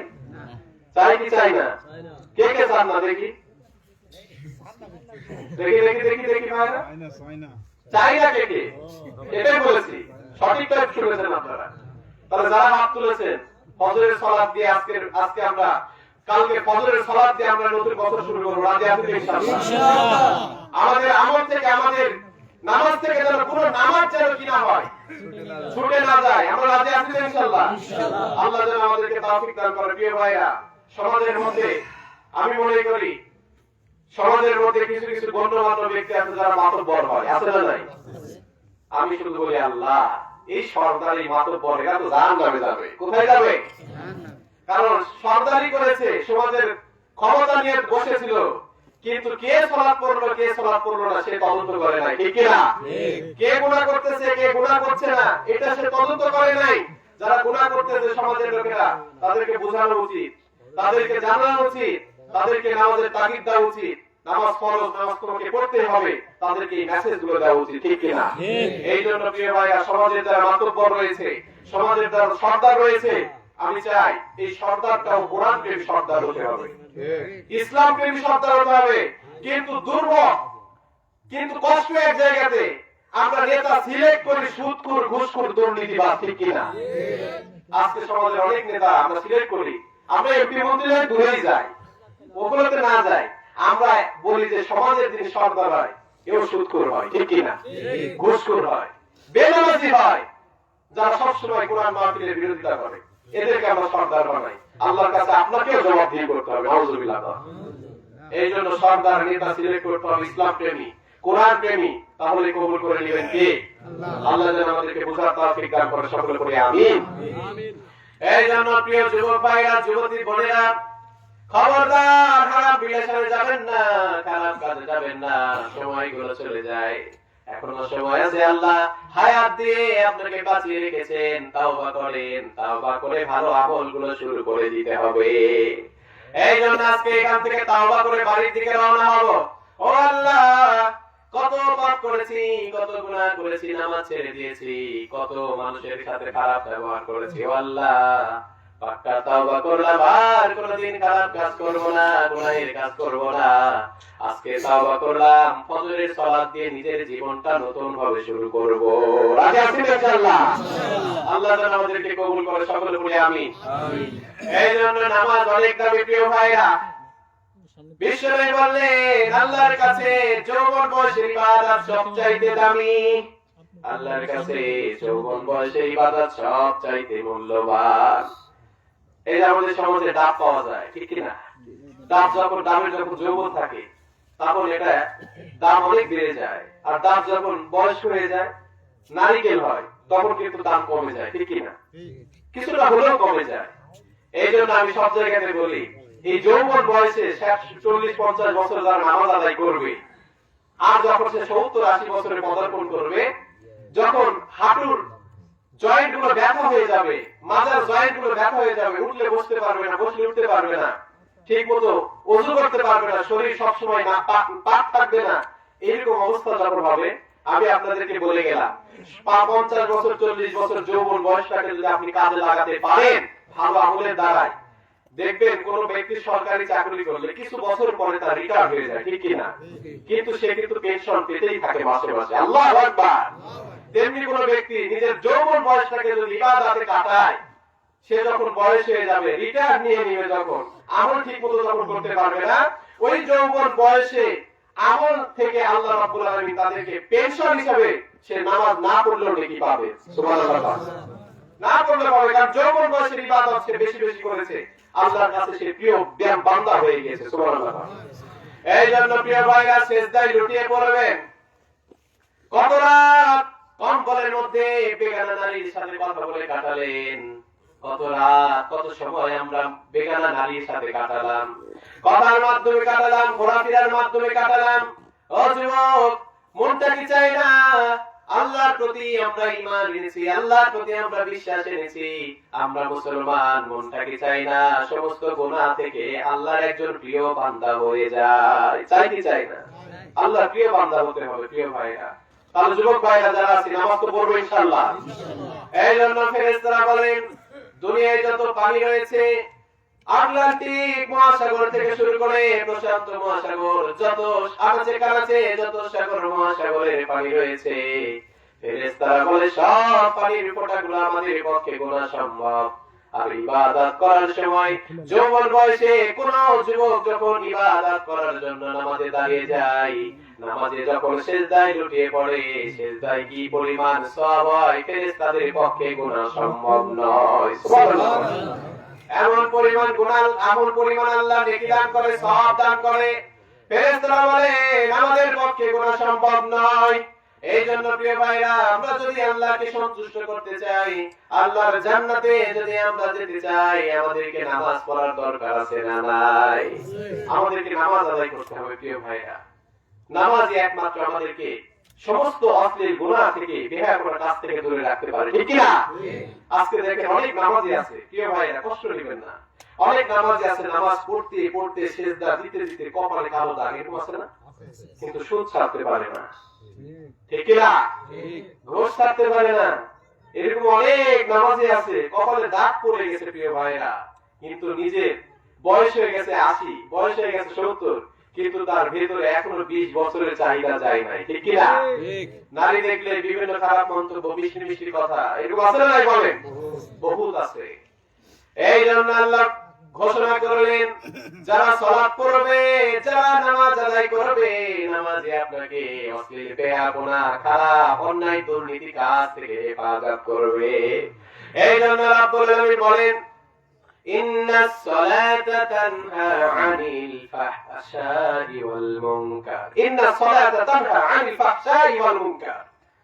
আল্লাহ রাব্বুল আলামিন বলেন, নিশ্চয় সালাত সমস্ত ফাহিশ, সমস্ত অশ্লীল, বেহায়াপনা, অন্যায় কাজ থেকে আপনাকে দূরে রাখবে। সুবহানাল্লাহ বলেন। এই জন্য যারা নামাজ পড়ে বাবা মিথ্যা কথা বলে, যারা নামাজ পড়ে সুদ খায়, যারা নামাজ পড়ে আবার হজ করে, যারা নামাজ পড়ে খারাপ কাজ করে, গুনাহের কাজে আছে, নিশ্চয়ই মনে রাখবে ওই নামাজীর নামাজ আল্লাহর দরবারে কবুল হয় না, ঠিক কি না? যার কারণে সে নামাজের পাশাপাশি অন্যান্য গুনাহ সে সারতে পারে না, গুনাহের মধ্যে লিপ্ত আছে। এই জন্য প্রিয় ভাইরা, নামাজ আপনার যখন কবুল হয়ে যাবে, নামাজ আল্লাহর কাছে যখন প্রিয় হয়ে যাবে, সমস্ত গুনাহ আপনার মধ্যে থেকে দূর হয়ে যাবে, ঠিক কি না? এই জন্য প্রিয় ভাইরা, নামাজ আমরা পড়বো, নামাজ আমাদেরকে সংশোধন করিয়ে দিবে। আপনি 40 দিন জামাতের সাথে, তাকবীরে উলার সাথে 40 দিন সালাত আদায় করেন, আমি আল্লাহর কসম করে বলে আপনার মধ্যে যত খারাপ আছে সব খারাপ নামাজ দূর করে দিবে। সুবহানাল্লাহ। তাতে আসলে ইনশাআল্লাহ। এই জন্য প্রিয় ভাইরা, যুবক ভাইরা, আপনারা আগামী দিনের ভবিষ্যৎ, যুবক ভাইরা যদি দাঁড়িয়ে যায়, আপনারা তো যদি মানে চিন্তা ভাবনা করে যে আমাদের সমাজে কোনো গান বাজনা বাজতে দিব না, ইনশাআল্লাহ পারবে, কিন্তু ঠিক কি না? যুবক ভাইরা যদি চিন্তা ভাবনা করে আমাদের সমাজে কোনো কনসার্ট, সাংস্কৃতিক অনুষ্ঠান করতে দিব না, আমাদের সমাজে কোনো বেনামাজি থাকতে দিব না, সবার কাছে কাছে গিয়ে দাঁড়িয়ে গিয়ে নামাজের আলোচনা করে তাদেরকে নামাজি বানাতে পারবো, নামাজি বানাবো, ইনশাআল্লাহ তারা কিন্তু পারবে, ঠিক কি না? এই জন্য প্রিয় ভাইরা, আপনারা কি করবেন? আপনারা একত্রিত হয়ে, কে নামাজ পড়তেছে না তাদের বাড়িতে যাবেন, কে নামাজ পড়তে পড়তে 2 দিন আসে নাই, কেন আসলো না তাদের খোঁজ খবর নেবেন। এটাই হচ্ছে রাসূলের আদর্শ, ঠিক কি না? এটাই রাসূলের আদর্শ, যে কে নামাজ পড়তেছে, কে ভালো কাজ করতেছে, আর নামাজ পড়তে পড়তে 2 দিন আসলো না, কেন আসলো না আমার প্রিয় ভাই, তার কাছে গিয়ে খবর দাও, সে কোন বিপদে পড়েছে, আর্থিক, শারীরিক, মানসিক কোন বিপদে পড়েছে, এই বিপদটা তার কাছে গিয়ে কি করা, যাচাই বাছাই করা। এই জন্য নামাজ আমাদের আমল থেকে যেন সরে না যায়, ছুটে না যায়, আমরা রাজি আছি ইনশাআল্লাহ। এই জন্য আল্লাহ বললেন, মুত্তাকি হলো তারা আল্লাযীনা ইউমিনুনা বিল গায়বি ওয়া ইউকিমুনাস সালাতা ওয়া মিম্মা রাযাকনাহুম ইউনফিকুন। রাব্বুল আলামিন বলেন, মুত্তাকি হলো তারা যারা অদৃশ্যকে বিশ্বাস করে, গায়েবকে যারা বিশ্বাস করে, 2 নাম্বার যারা সালাত কায়েম করে। 2 নাম্বার কি বললাম? সালাত কায়েম করে। এখন কায়েম করা আর আদায় করা কিন্তু এক নয়, কি নয়? এক নয়। 2 মিনিট আমি বুঝিয়ে দিচ্ছি আপনাদেরকে। আল্লাহ অনেকের নাস্তিক আছে, অনেক কাফের আছে, মুসলমানদের মধ্যে অনেক নাস্তিক আছে, আর বলে হুজুর নামাজ পড়ার কথা কোরআনে কোথায় বলছে? আল্লাহ বলছে নামাজ কায়েম করতে, কিন্তু ওই কপাল পোড়া বোঝে না যে নামাজ কায়েম তখনই হয়ে যাবে সমস্ত মানুষের অন্তরে যখন নামাজ প্রতিষ্ঠা হয়ে যাবে, ঠিক কি না? আজকে দেখেন নামাজ কায়েম করার দরকার নাই, কেন নাই? যদি আমাদের এই অত্র নামসর গ্রামবাসী সবাই যদি নামাজি হয়ে যায়, তাহলে তো কি হয়ে গেল বলেন? নামাজ কায়েম হয়ে গেল, নামাজ প্রতিষ্ঠা হয়ে গেল। কিন্তু নামাজ যখন কায়েম হয়ে যাবে তখন তার নামাজ কায়েম করতে হবে না, কিন্তু নামাজ কায়েম তখনই হবে যখন সমস্ত মানুষ নামাজি হবে, ঠিক কি না? নামাজি হলে নামাজ কায়েম হয়ে যাবে, কিন্তু নামাজি নাই, যার কারণে নামাজ এখনো কায়েম পরিপূর্ণভাবে হয় নাই। আর পরিপূর্ণভাবে হয়ে যাবে প্রিয় ভাইরা, কোরআন যদি সংবিধান সংসদে যায় একবার, তাহলে নামাজ কি হয়ে যাবে? পরিপূর্ণভাবে ফরজ হিসেবে কায়েম হয়ে যাবে। সুবহানাল্লাহ। এই জন্য 1 নম্বর, এই জন্য প্রিয় ভাই 1 মিনিট, এই জন্য মুত্তাকি হলো তারা যারা গায়েবকে বিশ্বাস করে। 2 নাম্বার যারা সালাত কায়েমের আন্দোলন অন্তরের মধ্যে আছে, সালাত কায়েমের প্রচেষ্টা করে, ঠিক কি না? এরপরে আল্লাহ বললেন ৩ নাম্বার, ওয়া মিম্মা রাযাকনাহুম ইউনফিকুন। মুত্তাকি হলো তারা আল্লাহ যে রিজিক দিয়েছে এই রিজিক থেকে আল্লাহর রাস্তায় দান সদকা করে যারা। আল্লাহু আকবার। আল্লাহর রাস্তায় ব্যয় করে যারা। কিন্তু দেখেন প্রিয় ভাইরা, এই কথাটা যখন আমরা বলি তখন সব জায়গায় আপনার দিল অনেক বড়, কিন্তু দান সদকার বেলায় দিলটা কি হয়ে যায়? সংকুচিত হয়ে যায়, ছোট হয়ে যায়। কিন্তু দান কেমন একটা আমল, দান কেমন একটা ইবাদত। আল্লাহ রাসূল বললেন এই দান সদকা মানুষের পেছনের পাপগুলোকে মোচন করে দেয়, মাফ করে দেয়। সুবহানাল্লাহ। দানের মাধ্যমে কি হয়? গুনাহ মাফ হয়ে যায়। দানের মাধ্যমে কি হয়? as-সাদাকাতু তারাকিল বালা, বালা মুসিবতগুলো দূর হয়ে যায়। সুবহানাল্লাহ। এই জন্য আল্লাহ আমাদেরকে রিজিক দিয়েছে, আল্লাহ আমাদেরকে ধন দৌলত টাকা পয়সা দিয়েছে। আর এই ধন দৌলত টাকা পয়সা থেকে যারা আল্লাহর রাস্তায় ব্যয় করে তারাই হলো মুত্তাকি, ঠিক না? তারাই হলো মুত্তাকি। এই জন্য প্রিয় ভাইরা, আমাদের কিছুই ছিল না। আমরা যখন দুনিয়ায় আসছিলাম আমাদের কোনো নাম ছিল, কোনো খ্যাতি ছিল, কোনো ধন দৌলত টাকা পয়সার মালিক আমরা ছিলাম? কোনো ক্ষমতা ছিল না, কথা বলার যোগ্যতা ছিল না, কথা বলার কোনো যোগ্যতা ছিল না, হাঁটার চলাফেরার কোনো যোগ্যতা ছিল না, এমনকি আমরা যে প্রস্তাব পায়খানা করবো এটা বলার যোগ্যতা আমাদের ছিল না, ঠিক কিনা? এই জন্য আমাদের অতীতে কিছুই ছিল না। এই জন্য আল্লাহ বললেন হাল আতা আলাল ইনসানি হিনুম মিনাদ দাহরি লাম ইয়াকুন শাইআন মাযকুরা। আল্লাহ বলল দুনিয়ার মানুষেরা শোনো শোনো, তোমাদের হায়াত থেকে, তোমাদের সময় থেকে এমন কিছু সময় ব্যয় হয়েছে, অতিবাহিত হয়েছে যখন তোমাদের উল্লেখ করার মতো কিছুই ছিল না। আমরা যখন দুনিয়ায় আসলাম আমাদের কোনো কথা বলার শক্তি ছিল না, আমাদের কোনো ধন দৌলত টাকা পয়সা ছিল না। আবার যখন মারা যাব, মারা যাওয়ার পরেও ধন দৌলত টাকা পয়সা সাথে যাবে না, ঠিক না? তাহলে শুরু এবং শেষ এই দুইটার মাঝখানে আল্লাহ আমাদেরকে যে ক্ষমতার মালিক বানালেন, টাকা পয়সার মালিক যে বানালেন, এটা দয়া মায়া করে দিয়েছেন কে? আল্লাহ। আর যে আল্লাহ আমাদেরকে দয়া মায়া করে আমাদেরকে রহম করেছেন, তাহলে সেই আল্লাহর রাস্তায় দান করতে আমাদের কোনো ক্ষতি আছে? কে কে আল্লাহর রাস্তায় বেশি বেশি দান করতে চান? আমাকে দুইটা হাত দেখায় দেন। কিছুক্ষণ পরে কিন্তু এটা পরীক্ষা হবে। লিল্লাহি তাকবীর। আল্লাহ যেন আমাদেরকে কবুল করে নেয়, সকলে বলি আমিন। প্রিয় ভাইরা, আমি শুরুতে বলেছিলাম এই ধারাবাহিক তাফসীরটা যদি কন্টিনিউ রাখতে চান, যদি মানে চলমান রাখতে চান, তাহলে সহযোগিতা করতে হবে, ঠিক কিনা? আপনাদের সামনে একটা চাদর যাবে প্রিয় ভাইরা, কি যাবে? চাদর যাবে। আর এই চাদর মনে করবেন এই চাদরের মধ্যে যা দিব সব আল্লাহর দরবারে চলে যাবে, ঠিক কিনা? আল্লাহর কাছে চলে যাবে। আল্লাহর নিয়তে আমি আল্লাহর জন্য দায়ী করলাম।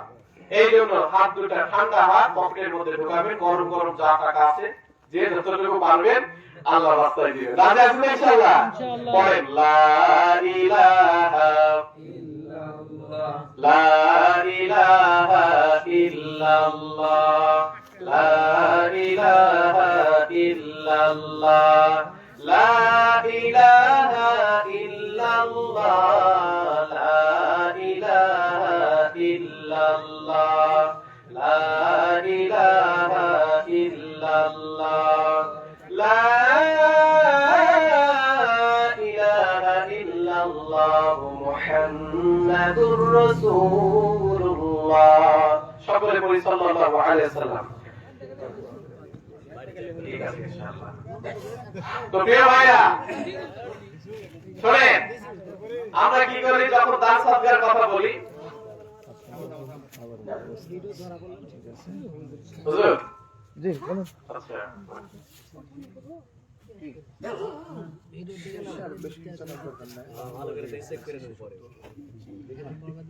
আচ্ছা প্রিয় ভাইরা, আমরা যখন দানের কথা বলি, সদকার কথা বলি, আমাদের দিনটা সংকুচিত হয়ে যায়। এখন বলবেন কিভাবে? আমরা সবাই জুমার নামাজে যাই, ঠিক কিনা? যে ব্যক্তি ফজর পড়ে না, এশাও পড়ে না, কিন্তু সপ্তাহে জুমার নামাজে যায়।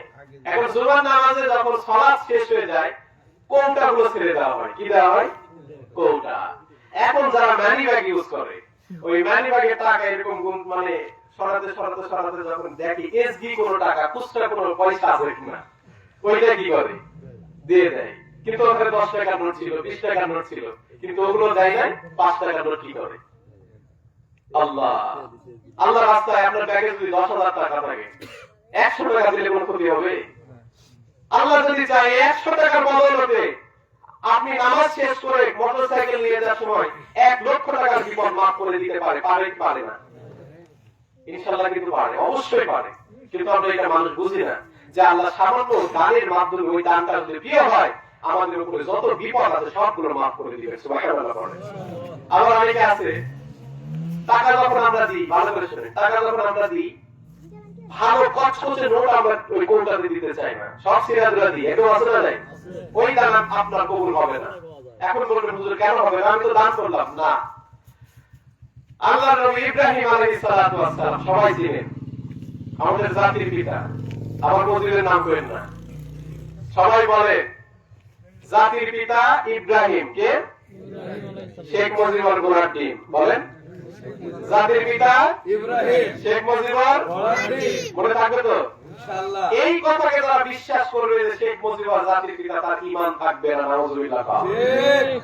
তাহলে আমি প্রিয় ভাই একটা মেসেজ দিতে চাই, এই 15-16 বছর যারা নেতৃত্ব দিতে গিয়ে, আলোচনা করতে গিয়ে যারা বলেছে জাতির পিতা শেখ মুজিবুর রহমান, আমি নিঃসন্দেহে বলতে পারি তাদের অন্তরে ঈমান ছিল না। ঠিক কিনা? তারা বেঈমান ছিল এই 16 বছর। যারা এখনো বলতেছে তারা বেঈমান, তারা পরিপূর্ণ ঈমানদার নয়। যারা বলে শেখ মুজিবুর জাতির পিতা, নাউজুবিল্লাহ। তাহলে শেখ মুজিবুর কি? গোলার টিম। জাতির পিতা ইব্রাহিম। মনে থাকবে তো ইনশাআল্লাহ? ইনশাআল্লাহ।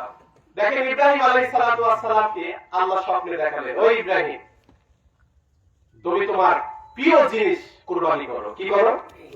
কুরবানি করো। আমি আল্লাহর রাস্তায় কুরবানি করো। 100টা ভালো ভালো কি করলেন? উট কুরবানি করলেন। কিন্তু কি হলো না? কবুল হলো না। আল্লাহ আবার স্বপ্নে দেখালেন তোমার প্রিয় জিনিস কুরবানি করো। এইভাবে স্বপ্ন দেখাতে থাকলেন। শেষ পর্যায়ে ইব্রাহিম আলাইহিস সালাতু ওয়াস সালাম চিন্তা করলেন, আমার প্রিয় জিনিস এই দুনিয়ার জমিনে আমার সবচেয়ে প্রিয় 86-85 বছরের আল্লাহ যে সন্তান দিয়েছেন সেই ইসমাইলই তো আমার সবচেয়ে কাছের প্রিয় জিনিস। ঠিক কি না? ঠিক। তো তখন কি করলেন? ইসমাইলকে নিয়ে রওনা হলেন কুরবানি করার জন্য। প্রিয় ভাই, আমি এটাই বোঝাতে চাচ্ছি, ওই সিরাজুল্লাহ টাকা দিবেন আর আল্লাহ যে কবুল করে নেবে কোশ্চেন কালেও নয়। আপনাকে চকচকে সুন্দর টাকা, আপনার কাছে প্রিয় যেই টাকা সেই টাকায় আল্লাহ রাস্তায় দান করতে হবে। ঠিক কি না? শুধু এটা টাকার ব্যাপারে নয়, সব ব্যাপারে আল্লাহ রাস্তায় যেটা দান করবেন ওইটা আপনার প্রিয় জিনিস হতে হবে।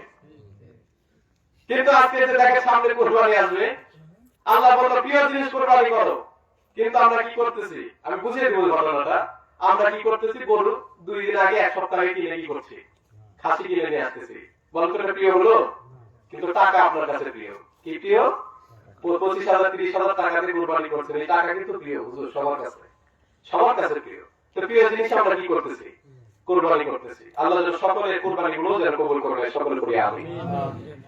এই জন্য প্রিয় ভাইরা, দান সাদকা আমাদেরকে করতে হবে। আমরা যদি বেশি বেশি দান সাদকা করি, আল্লাহ আমাদেরকে কিয়ামতের কঠিন দিন নূরের ঘরের মধ্যে জায়গা দিবেন। সুবহানাল্লাহ বলেন। কিসের ঘর? নূরের ঘর। যেই দিন সূর্য মাথার আঘাত বলে চলে আসবে, সূর্যের তাপে শরীরের চামড়া, রক্ত, গোশতগুলো খসে খসে পড়তে থাকবে। 1 বছর নয়, 2 বছর নয়, 1000 নয়, 50,000 বছর কিয়ামতের মাঠে দাঁড়িয়ে থাকতে হবে। কি উপায় হবে বলেন? আর আপনি যদি বেশি বেশি দান সদকা করতে পারেন, আল্লাহ ওই সমস্ত সূর্যের আলো থেকে, কষ্টদায়ক যন্ত্রণা থেকে আপনাকে নূরের ঘরের মধ্যে জায়গা দিবেন। সুবহানাল্লাহ বলেন। এই ব্যাপারে একটা ঘটনা পড়েছিলাম, আশুরা রোজার ঘটনা। আপনারা হয়তো শুনেছেন। আশুরা রোজা রেখেছে একজন গরিব ব্যক্তি। কোন ধন দৌলত টাকা পয়সার মালিক তিনি ছিলেন না। আশুরা রোজা রাখছে, ছোট ছোট 2টা বাচ্চা রোজা রাখছে। উনি যেদিন কাজ পায় সেদিন খাবার হয়, যেদিন কাজ নাই সেদিন কোনো খাবারও নাই। প্রিয় ভাই, আপনার গভীর মনোযোগ দিয়ে শুনবেন। তো ওই বান্দা আশুরা রোজা রাখছে, মুহররমের রোজা। কাজের সন্ধানে গেছে, কোনো কাজ পান নাই। এমন সময় চিন্তা করতেছে, হাই হাই, আজকে তো কোনো কাজ পেলাম না, তাহলে সন্তানদের সামনে আমি কিভাবে ইফতারি নিয়ে যাব?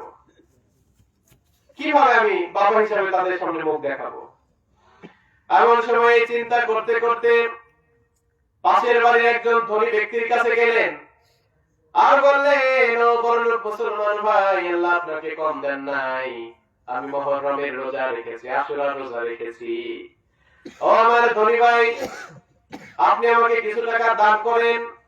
কিছু টাকা যদি আপনি আমাকে দান করেন, এই দানের টাকা দিয়ে আমি আজকে আমার সন্তানদেরকে ইফতারির পূর্ব মুহূর্তে ইফতার কিনে ইফতারি আমি করতে পারবো। এমন সময় বড়লোক মুসলমান বলল, না আমি দান করি না, আমি দান সদকা করি না। এমন সময় গরিব মুসলমান বললেন, ও ভাই দান সদকা করেন না, সমস্যা নাই, কিছু টাকা ধার দেন, আমাকে কিছু টাকা যদি ধার দিতে পারেন, ধারের টাকা দিয়ে ইফতারি কিনে সন্তানদেরকে ইফতারি করতাম। এমন সময় বলল, না আমি তোমাকে ধারও দিতে পারবো না, কারণ আমি যদি তোমাকে আজকে ধার দেই, তুমি কালকে কাজ করবা, কালকে কাজের টাকা দিয়ে তুমি খাবার খাবা, আমার টাকাটা তুমি কবে পরিশোধ করবা? আমার টাকা তুমি পরিশোধ করতে পারবা না। যাও যাও, তোমার আমি দানও করলাম না, ধারও দিলাম না। এমন সময় বললেন, ও বড়লোক মুসলমান ভাই, আল্লাহ তো আপনার কম দেন নাই, দেন দেন, কিছু টাকা দান করেন, নয়তো বা ধার করেন। এই কথাটা যখন গরিব মুসলমান বলেছেন, বড়লোক মুসলমান ঘাড় ধরে বাড়ির দরজা থেকে বার করে দিয়েছে। নাউজুবিল্লাহ, বের করে দিয়েছে। এমন সময় গরিব মুসলমান জীর্ণ শীর্ণ চেহারা, রাস্তা দিয়ে হাঁটতে হাঁটতে মন খারাপ করে রাস্তা দিয়ে যখন হাঁটা শুরু করেছে, রাস্তার মাঝখানে একজন ইহুদি ব্যক্তির সঙ্গে দেখা হয়েছে। এমন সময় ইহুদি লোকটা বলেন, ও ভাই আপনার কি হয়েছে? অনেক টেনশন দেখাই, পেরেশান দেখাই, জীর্ণ শীর্ণ চেহারা দেখাই, ও ভাই বলেন আপনার কি হয়েছে? এমন সময় গরিব মুসলমান বললেন, আপনি তো ইহুদি ব্যক্তি, আমার সহজাতি মুসলমান, আমার কষ্ট বুঝলো না, আপনি তো ইহুদি, আপনি আমার কষ্ট কেমন করে বুঝবেন? এমন সময় ইহুদি বললেন, ও মুসলমান ভাই বলেন দেখে আপনার কি কোনো সাহায্য করতে পারি নাকি? এমন সময় মুসলমান গরিব বললেন, আমি মুহররমের রোজা রেখেছি, আশুরার রোজা, ছোট ছোট দুইটাও আশুরার রোজা রেখেছে, আজকে আমি কোন কাজের সন্ধান পাই নাই, ইফতারির কোনো ব্যবস্থা হয় নাই। একজন বড়লোক মুসলমানের কাছে গেলাম, তিনি ধার দিলেন না, দানও করলেন না, বরং ধার ধরে বাড়ি থেকে বের করে দিয়েছে। আমি যদি সন্তানদের সামনে ইফতারি না নিয়ে যেতে পারি, বাবা হিসাবে কেমন করে তাদের সামনে দাঁড়াবো? এই কথাটা যখন ইহুদি লোক শুনলেন, পকেটের মধ্যে হাত দিয়ে 1000 নয় 2000 দিরহাম তাকে দান করে দিলেন। কয় হাজার? আর বললেন, ভাই এককালীন দিয়ে দিলাম, আমাকে আর কোনোদিন দিতে হবে না, যান আপনি ছেলে মেয়েদের নিয়ে আশুরা রোজা রেখেছেন, আমরাও আশুরা রোজা রাখি, এই জন্য আমরা দুইটা করি, ঠিক কিনা? এই ইহুদিরাও কি করে? আশুরা রোজা রাখে, ওরা একটা রাখে, এই জন্য আমরা তাদের বিপরীত করার জন্য আমরা দুইটা রাখি। আল্লাহ রাসূল বলেছিলেন, কিন্তু উনি ওসিয়ত করেছিলেন ঠিকই, কিন্তু তিনি ওই বছর আসার আগে মারা গিয়েছিলেন, কিন্তু তিনি যেহেতু বলেছিলেন বেঁচে থাকলে করতেন, এই জন্য আমরা কি করি? দুইটা রোজা করি। আল্লাহ যেন আমাদেরকে মুহররমের দুইটা রোজা রাখার তৌফিক দান করে, সকলে বলে আমিন। এমন সময় মুসলমান চলে গেলেন, বাজারে গিয়ে ইফতারি কিনলেন, কয়েকদিনের খাবার তিনি মজুদ করলেন। রাতের গভীর হয়েছে, সবাই যখন গভীর ঘুমে, বিভোর ঘুমে যখন ঘুমিয়ে গিয়েছে, এমন সময় ওই বড়লোক মুসলমান, যিনি দান করলেন না, সদকাও করলেন না, ধারও দিলেন না, তিনি স্বপ্নে দেখেন কিয়ামতের মাঠটা কায়েম হয়ে গিয়েছে। সূর্যটা মাথার আঘাত উপরে চলে এসেছে, সূর্যের তাপে জমিনটা তামা হয়েছে, একটা নয় দুইটা নয়, সূর্যটার 12টা মুখ জমিনে ছেড়ে দিয়েছে। সবাই ইয়া নাফসি করতেছে। সূর্যের প্রচন্ড তাপে সব মানুষের মাথার মগজগুলো ভাতের মারের মতো টকটক করে পড়তেছে, শরীরের রক্ত চামড়াগুলো ঘষে ঘষে পড়তেছে। এমন সময় একটু ছায়ার জন্য আত্মনাদ করতেছে, ছায়া খুঁজতে খুঁজতে গিয়ে দেখে বিশাল বড় একটা কিয়ামতের মাঠে গাছ, বিশাল গাছের ছায়ার নিচে একটা নূরের ঘর, আর ওই নূরের ঘরের মধ্যে কিছু লোক ফলমূল খায়, আর একজন দারোয়ান ফেরেশতা ঘরটাকে পাহারা দেয়। সুবহানাল্লাহ। এমন সময় ওই বড়লোক মুসলমান গেলেন, দারোয়ান ফেরেশতাকে বললেন, ও ভাই আপনি আমাকে এই নূরের ঘরের মধ্যে থাকার ব্যবস্থা করেন, কারণ দেখেন আমার শরীরের চামড়াগুলো, রক্তগুলো, গোশতগুলো খসে খসে পড়ে যায়, ও ভাই এত কষ্ট আর সহ্য করতে পারি না, আপনি আমাকে একটু ঘরে ঢোকার সুযোগ করে দেন। এমন সময় দারোয়ান ফেরেশতা বলল, না না, এই ঘরটা তো তোমার জন্য নয়, এই ঘরটা তো আল্লাহ তাদের জন্য বানিয়েছেন যারা দুনিয়ায় বেশি বেশি আল্লাহর রাস্তায় দান সদকা করেছে। সুবহানাল্লাহ। তুমি কি দুনিয়ায় দান সদকা করেছো? বলে না, আমি তো দান করি নাই, আমি তো সদকা করি নাই।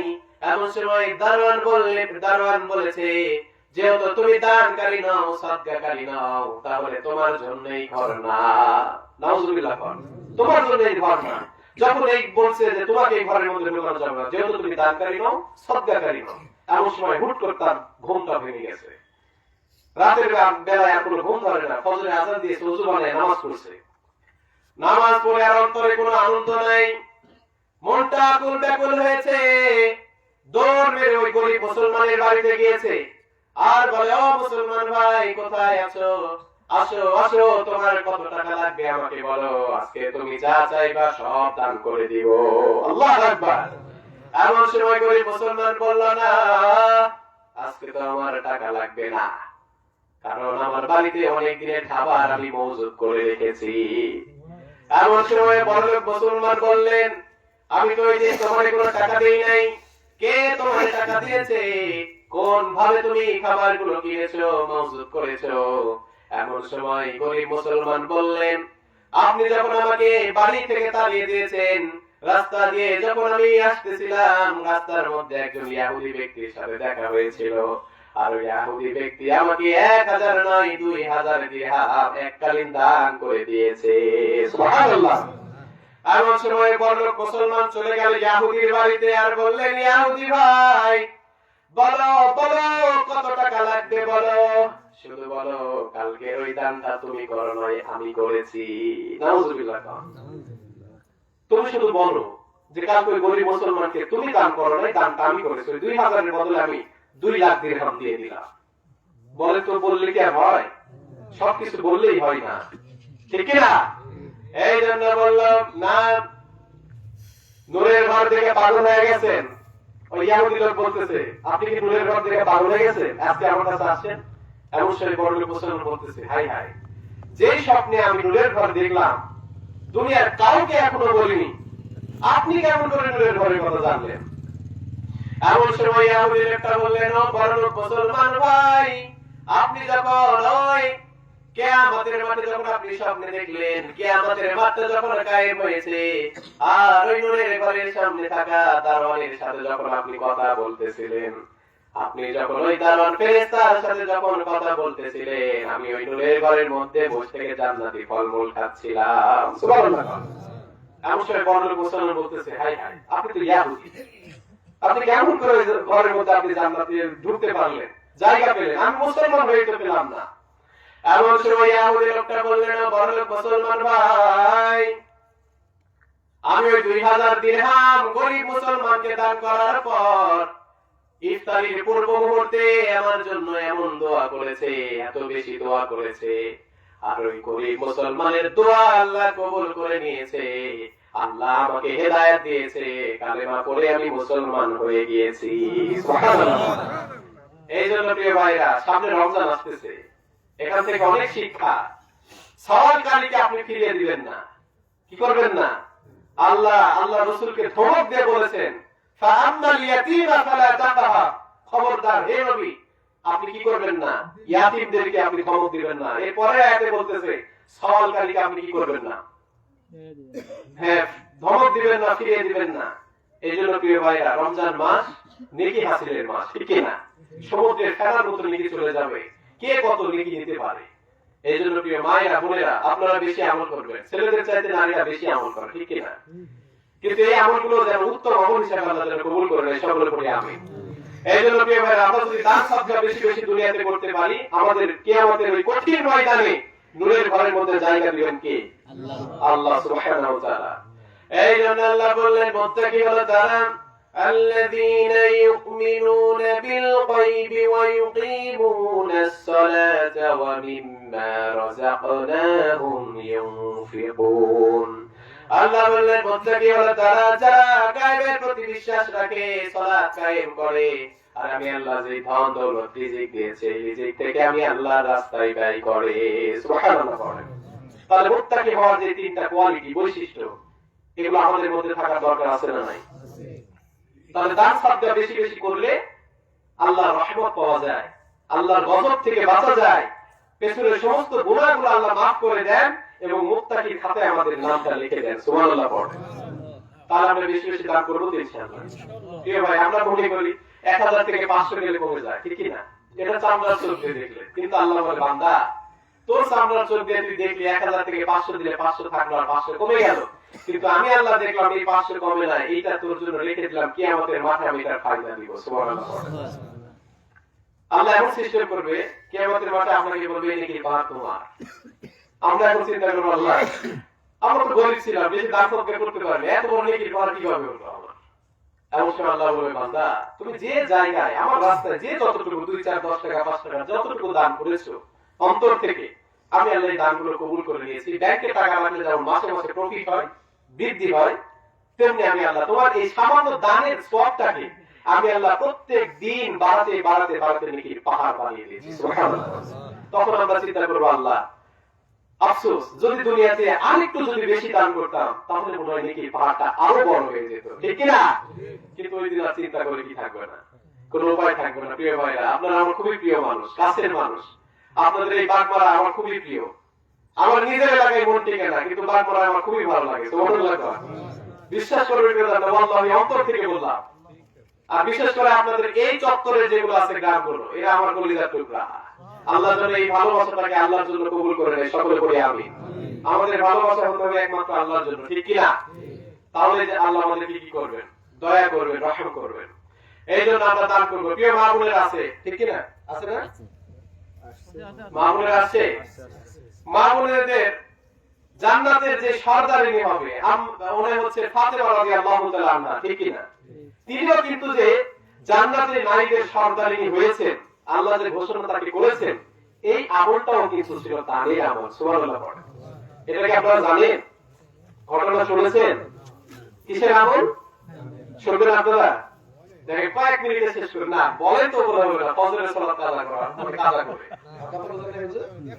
ফজরের সালাত কাজা করা যাবে। আপনারা আমাকে কথা দেন, আল্লাহকে সাক্ষী রেখে ফজরের সালাত শুরু করবেন তো ইনশাআল্লাহ সবাই? ইনশাআল্লাহ। আল্লাহ যেন কবুল করে নেয়, সকলে বলি আমিন। আমিন। আমরা সবাই জানতাম ফাতেমা রাদিয়াল্লাহু তাআলা আনহা উনি কোনো ধনীর বাড়িতে কি হন নাই, বিয়ে হন নাই, ঠিক কি না?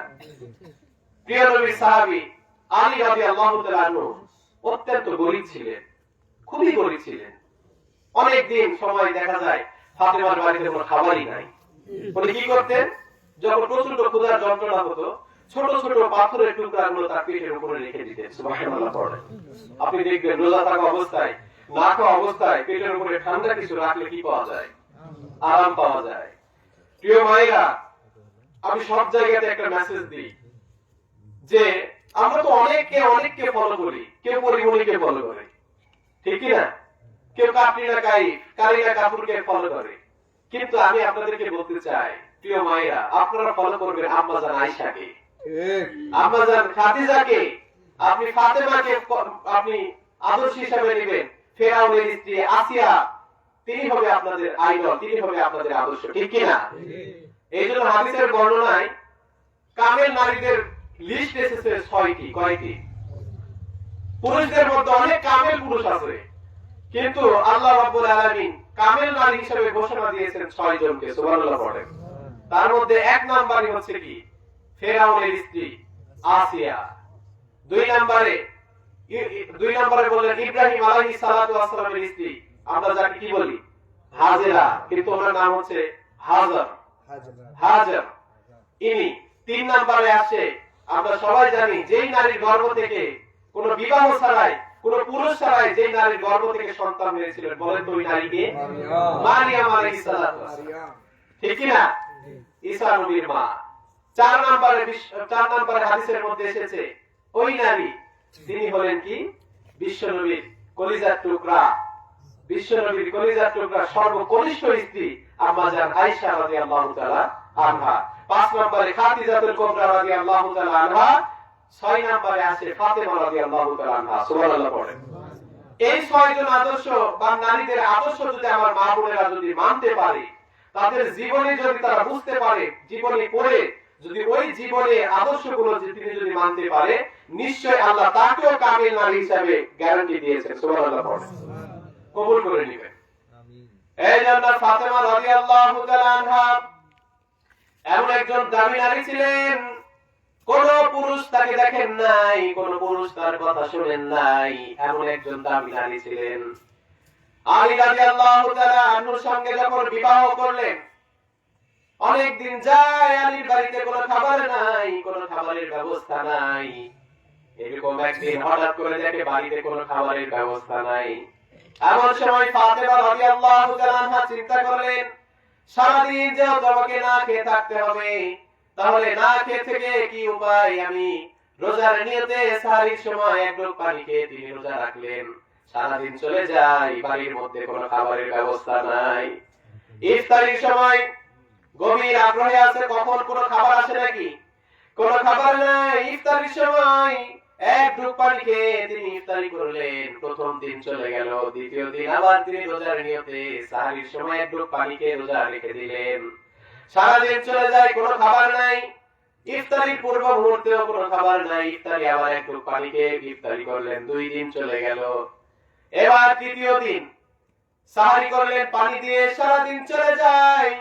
মাত্র 2টা খেজুর হাতে এসেছে, আর ওই 2টা খেজুর খাওয়ার জন্য, ইফতারি করার জন্য ফাতেমা রাদিয়াল্লাহু তাআলা আনহা গভীর আগ্রহে বসে আছে, কখন মসজিদে মাগরিবের আযান দিবে, কখন মাগরিবের আযান দিবে। 2টা খেজুর দিয়ে 3 দিনের ক্ষুধা নিবারণ করবে। সুবহানাল্লাহ পড়েন।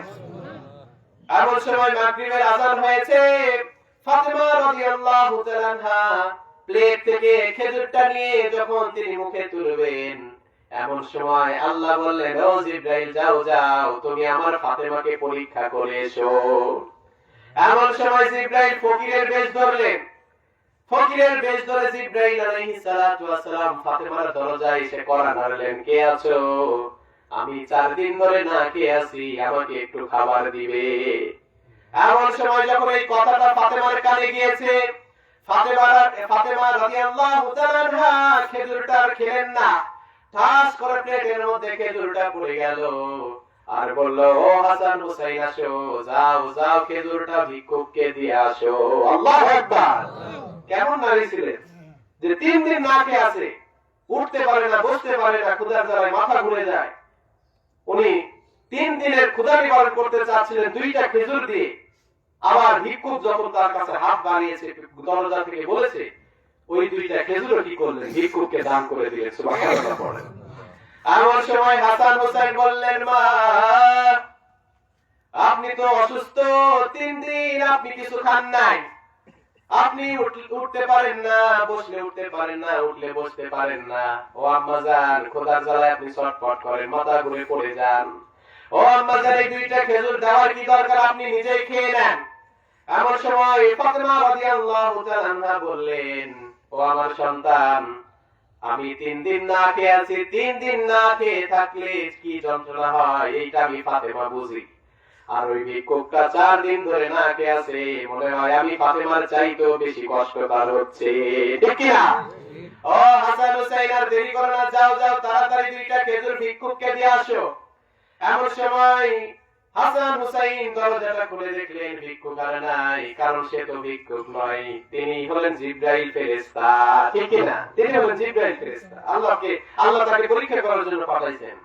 এমন সময় হাসান হুসাইন ফিরে এসে বললেন, মা, দরজার সামনে তো কোনো ভিক্ষুক নাই, যা খান খান, আপনি 2টা খেজুর আপনি এখনো খেয়ে নেন।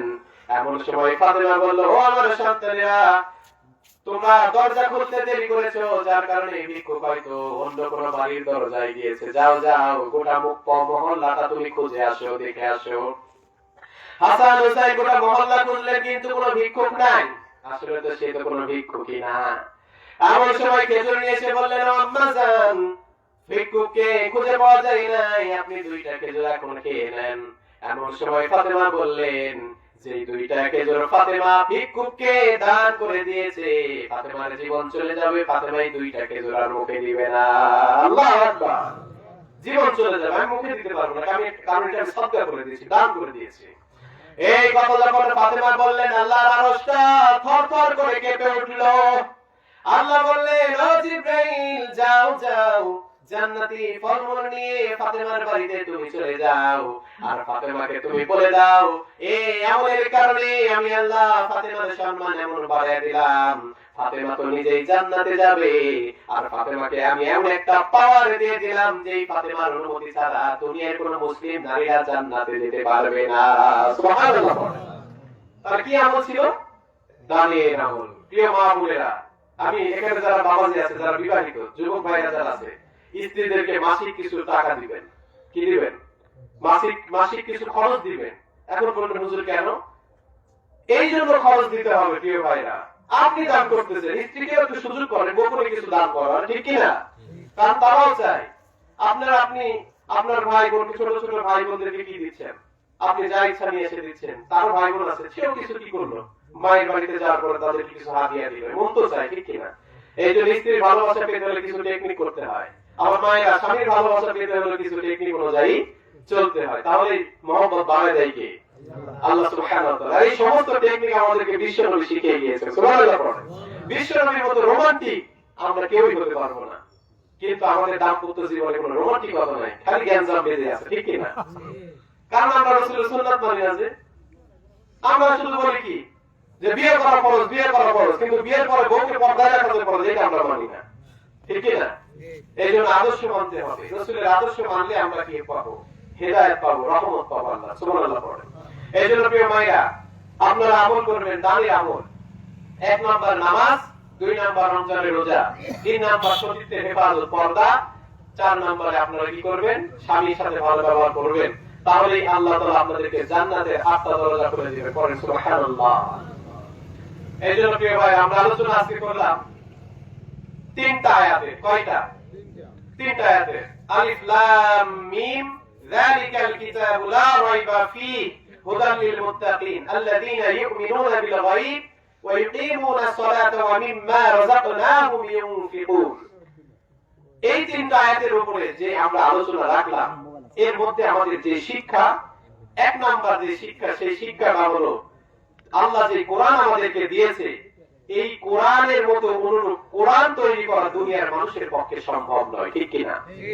2 নাম্বার যে শিক্ষা, সেই শিক্ষাটা হচ্ছে এটা, আমরা যতই ভুল ধরার চেষ্টা করি না কেন, আল্লাহ বললেন যালিকাল কিতাব লা রাইবা ফি, এই কিতাবের মধ্যে কোনো ভুল নাই, এমনকি সন্দেহ করার মতো কোনো কি অবকাশ নাই।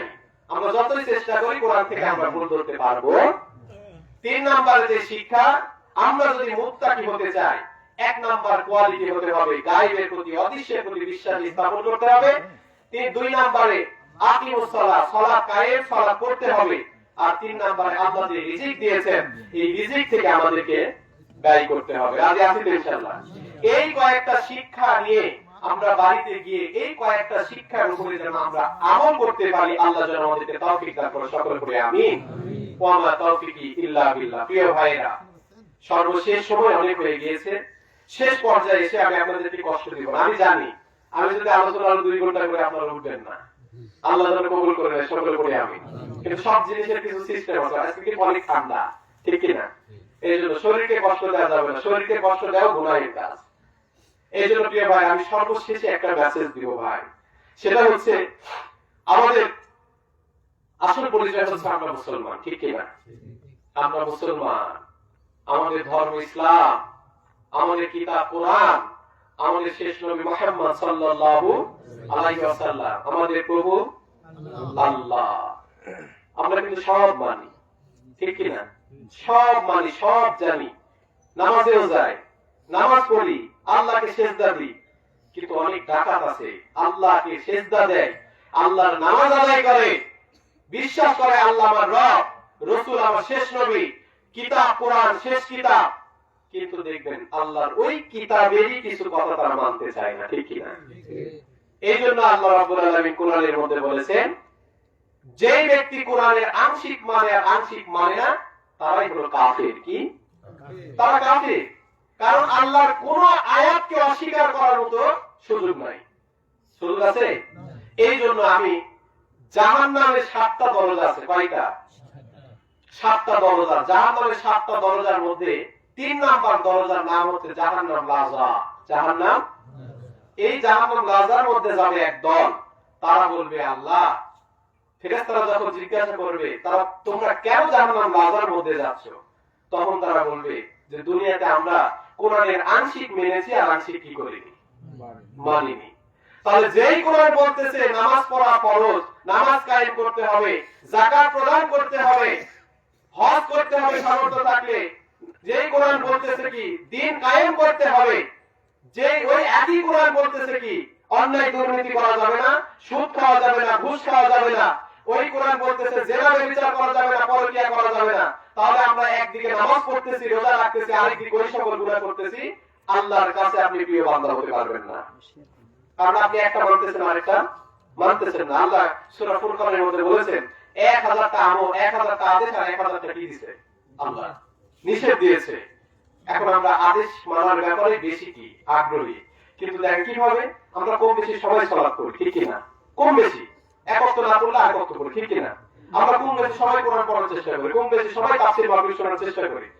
কিন্তু এরকম কেউ কি আমরা মনে করি যে এতদিন সুদ খেয়েছি, এখন থেকে একটু কম কম খাবো বা ছেড়ে দিব? বলে এই দিকে কিন্তু আমরা কি করি না, হুকুম মানি না। এতদিন সিগারেট খাইছি, আজকে থেকে আর খাবো না, কম কম করে এটা কি করে দিব, বাদ করে দিব, এই দিকে আমরা প্রতিযোগিতা করছি না। এই জন্য ভাই, লাল তার আর কালো তার, নেগেটিভ আর পজিটিভ যখন একটেও যখন হয়ে যায়, বিস্ফোরণ হয়, কি হয়ে যায়, ঠিক কি না? এই জন্য ভালো আমল আর খারাপ আমল যখন এক জায়গায় হয়ে যায়, ওই আমলকে বরবাদ করে দিবেন কে? আল্লাহ। এই জন্য প্রিয় ভাইরা, সবসময় ভালো আমলের পক্ষে থাকবো, ভালো আমল করব, এবং খারাপ যত আমল রয়েছে সব আমল থেকে আমরা দূরে থাকবো, রাজি আছি ইনশাআল্লাহ। এই জন্য প্রিয় ভাইরা, আমরা যতটুকু আলোচনা শুনলাম, যতটুকু আলোচনা আমি করেছি এবং আপনারা শুনেছেন, এই আলোচনা যেন আল্লাহ আমাদেরকে জেনে বুঝে মানার তৌফিক দান করে, সকলে পড়ে আমিন।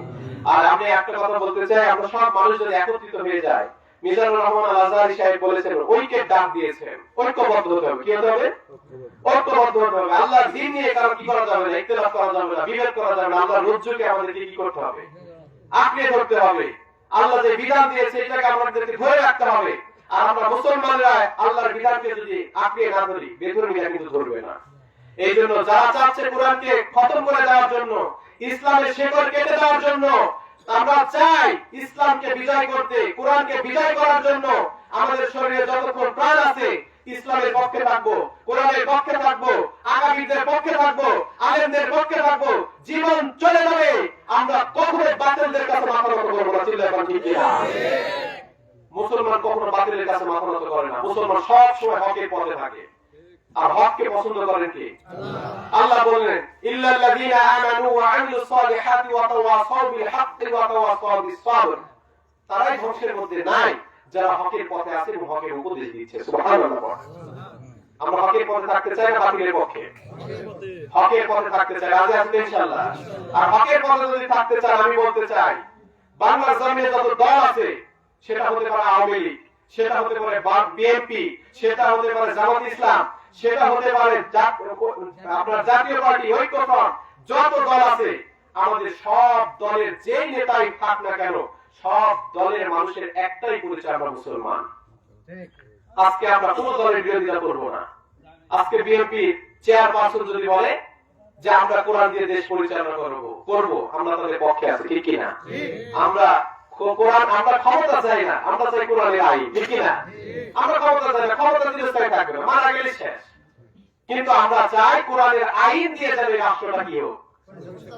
কিন্তু প্রিয় ভাইরা, আমি বলে গেলাম আল্লাহি, আল্লাহর কসম, একমাত্র ইসলাম প্রেমী দল ছাড়া আওয়ামী লীগ আসুক, বিএনপি আসুক, জাতীয় পার্টি আসুক, এরা কোরআন বিজয় চাইবে না। এরা চাইবে কোরআনকে কিভাবে ধ্বংস করে দেওয়া যায়, কারণ এদের পক্ষে আছে আমেরিকা, ইসরায়েল, এদের পক্ষে আছে ইন্ডিয়া, ঠিক কিনা? এই জন্য প্রিয় ভাইরা, আমরা কারো বিরোধিতা করি না, যে যার ইচ্ছা ক্ষমতায় যাক, আমাদের প্রশ্ন একটাই, কোরআন দিয়ে রাষ্ট্র পরিচালনা করতে হবে। এই জন্য আমরা চাই যে দল কোরআনকে ভালোবাসে, আমরা সবসময় নামাজের মধ্যে বলতেছি কেমন বেঈমান দেখেন, আমরা নিজেরা তো বেঈমান, কেমন বেঈমান। ফাতিহা সূরার মধ্যে বলতেছে যে সিরাতাল্লাযীনা আন'আমতা আলাইহিম গায়রিল মাগদুবি আলাইহিম ওয়ালাদ-দাল্লিন। আল্লাহ তাদের পথে আমাদেরকে কবুল করো, যারা হেদায়েত প্রাপ্ত হয়েছে, ওই দলে আমাদেরকে কি করো, অন্তর্ভুক্ত করো। আর ওই দলের অন্তর্ভুক্ত আমাদেরকে করেন না যারা কি হয়েছে পথহারা পথ ভ্রষ্ট ধ্বংস যারা হয়েছে, ঠিক কিনা? তাহলে এই কথা সূরা ফাতিহার মধ্যে বলার পরে আমি নামাজ শেষ করে বাইরে এসে আমরা এই কথা মানতেছি না। আমার মতো বেঈমান কেউ আছে? আমাদের মতো বেঈমান কেউ আছে বলে? আমরা হলাম খাঁটি বেঈমান। আল্লাহ এটা বরদাস্ত করবে না প্রিয় ভাইরা। আল্লাহর কাছে আমাদেরকে যেতে হবে, আল্লাহর কাছে আমাদেরকে ফিরে যেতে হবে, আল্লাহর কাছে জবাবদিহি করতে হবে। এই জন্য আমরা সবাই মুসলমান একত্রিত হয়ে আমরা যেন বাংলার জমিনে কোরআনকে বিজয় করতে পারি, আল্লাহ যেন তৌফিক দান করেন। কে কে রাজি আছেন আল্লাহকে দুইটা হাত দেখায় দেন। লিল্লাহি তাকবীর, আল্লাহু আকবার, লিল্লাহি তাকবীর, আল্লাহু আকবার। আল্লাহ যেন আমাদেরকে কোরআন বিজয় করার তৌফিক দান করেন, সকলে পড়ি আমিন। আমিন। এখন অনেকে যারা হাত বের করেনি তারা ওই যে ঠান্ডা লাগবে তো এই জন্য বের করেনি, ঠিক কি না? তো যাক, আল্লাহ যেন আমাদেরকে আমাদের মনের আশাগুলো পূরণ করবে, সকলে পড়ি আমিন। তো যাক প্রিয় ভাই, আমরা সবাই দুরূদ শরীফ পড়ি। দুরূদ শরীফ শেষে কিছু দোয়া হবে, দোয়া করে আমরা শেষ করে দেব, ঠিক আছে?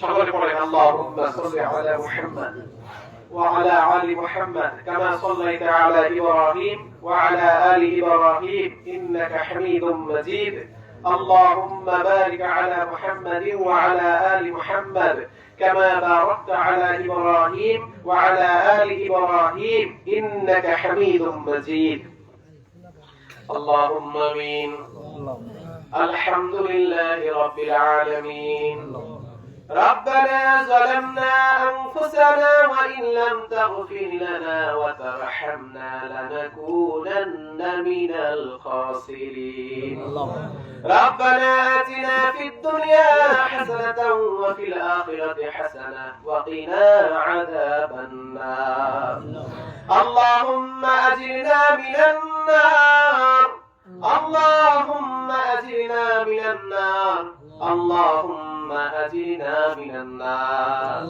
يا رب العالمين কুদরতি নজরতে তাকায় দেখো আয় আল্লাহ গভীর রাত তোমার কত বান্দা বান্দি তোমার কোরআনের বাণী শোনার জন্য আয় আল্লাহ এই ধারাবাহিক তাফসীরুল কোরআন মাহফিলে হাজির হয়েছে আল্লাহ রব্বুল আলামিন আমাদের সকলকে তুমি কবুল আর মঞ্জুর করে নাও ইয়া রব্বুল আলামিন যাই তাফসীরের মাহফিলে যারা আঞ্জাম দিয়েছে আয় আল্লাহ যারা এই উদ্যোগটা গ্রহণ করেছে যেই সংস্থা রব্বুল আলামিন তাদেরকে তুমি কবুল করে নাও আল্লাহ ইসলাম প্রচারের জন্য এই সংস্থার যারা রয়েছে সকলকে তুমি কবুল করে নাও আল্লাহ ইয়া রাব্বুল আলামিন এই নাসর গ্রামবাসীর উপরে তুমি রহমত নাযিল করো আয় আল্লাহ সমস্ত ফিতনা থেকে আয় আল্লাহ সমস্ত বিপদ আপদ গজব মুসিবত থেকে আয় আল্লাহ নাসরবাসীর আয় আল্লাহ শুধু নয় আল্লাহ গোটা বাগমারাবাসীকে তুমি হেফাজত করো আল্লাহ ইয়া রাব্বুল আলামিন আমরা যারা হাত তুলে আমিন আমিন করছি আয় আল্লাহ আমাদের অনেকের মা নাই আয় আল্লাহ মা আমাদেরকে কত কষ্ট করে লালন পালন করেছে একটা মাস নয় 2 মাস নয় 9 মাস 10 দিন আমাদেরকে নিজের গর্ভের মধ্যে রেখে দিয়েছে ও আল্লাহ মাকে আমরা কত কষ্ট দিলাম শীতের কোন রাত সবাই যখন আরামের ঘুমে ঘুমিয়ে থাকে ডাক্তার বলেছে বাম কাতে শুয়ে থাকতে হবে ডান কাত হওয়া যাবে না উপর হওয়া যাবে না মায়ের চোখে কোনো ঘুম নাই বাম কাতে সারা রাত এক পাশে ঘুমিয়ে আছে যেন সন্তানের কোনো কষ্ট না হয় আয় আল্লাহ এমন মাকে আমরা হারিয়েছি আয় আল্লাহ যেই মা শীতের রাতে প্রচন্ড শীতের রাতে মায়ের কোলে যখন আমরা প্রস্রাব পায়খানা করেছি মা কিন্তু আমাদেরকে ফালায় দেয় নাই মা আমাদের উপরে রাগান্বিত হয় নাই কত কষ্ট করে আবার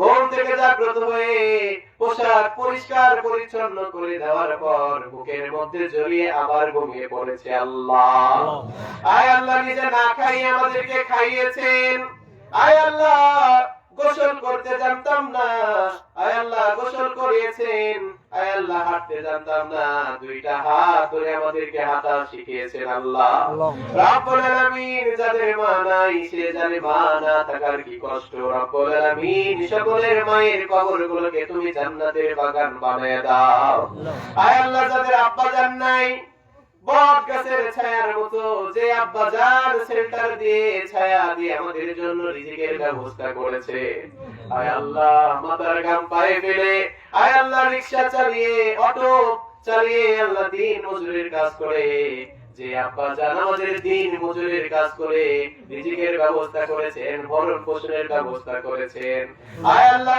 আব্বা জান নাই, আয় আল্লাহ আব্বা জানের কবরটাকে তুমি জান্নাতুল ফেরদাউস বানিয়ে দাও আল্লাহ রব্বুল আলামিন। যাদের আব্বা আম্মা জান আছে আয় আল্লাহ সকলের সাথে যেন আমরা ভালো ব্যবহার করতে পারি তৌফিক দান করো। আয় আল্লাহ মা বাবার সাথে যেন খেদমত করতে পারি, মা বাবার সাথে যেন সৎ ব্যবহার করতে পারি, আয় আল্লাহ সেই তৌফিক তুমি আমাদেরকে দান করে দাও ইয়া রাব্বুল আলামিন। আমরা যারা হাত তুলে আমিন আমিন করতেছি, আয় আল্লাহ আমাদের অনেকের দাদা নাই, আয় আল্লাহ অনেকের দাদি নাই, কত মহব্বত করতো, কত ভালোবাসতেন। মা যখন মায়ের জন্য আমাদেরকে যখন দৌড়ানি দিত, আমরা তাদের পেছনে গিয়ে ছায়ার নিচে দাঁড়িয়ে যেতাম। কত মায়ের হাত থেকে দাদি আমাদেরকে বাঁচিয়েছেন, দাদা আমাদেরকে বাঁচিয়েছেন, নিজে না খেয়ে আমাদের জন্য কত জিনিস কিনে এনে দিয়েছেন। যাদের নানা নাই নানি নাই, আয় আল্লাহ সকল নানা নানির কবর গুলোকে তুমি জান্নাতুল ফেরদাউস বানিয়ে দাও ইয়া রাব্বুল আলামিন। যাদের শ্বশুর শাশুড়ি নাই তাদেরকে তুমি মাফ করে দাও আয় আল্লাহ। এই না সরকারের যত মুমিন মুমিনা দুনিয়ার মায়া ত্যাগ করে গহীন অন্ধকার কবরে চলে গিয়েছে, আয় আল্লাহ সকলের ভুল ত্রুটিগুলো মাফ করে দিয়ে সকলকে তুমি জান্নাতুল ফেরদাউসের মেহমান হিসেবে কবুল করো ইয়া রাব্বুল আলামিন। আমরা কত গুনাহ করেছি, গুনাহের কোনো সীমা নাই, পাপের কোনো সীমা নাই। আমরা সব সময় কাবীরা সগীরা সব ধরনের গুনাহের মধ্যে নিমজ্জিত আছি আল্লাহ। আল্লাহ তাওবা করলাম, আজকের পর থেকে আর কোনো গুনাহ করব না, নামাজ ছেড়ে দিব না, হারাম কাজে যাব না, অশ্লীলতার কাজে যাব না। আল্লাহ তুমি আমাদেরকে maaf করে দাও আয় আল্লাহ। এমন গুনাহ করেছি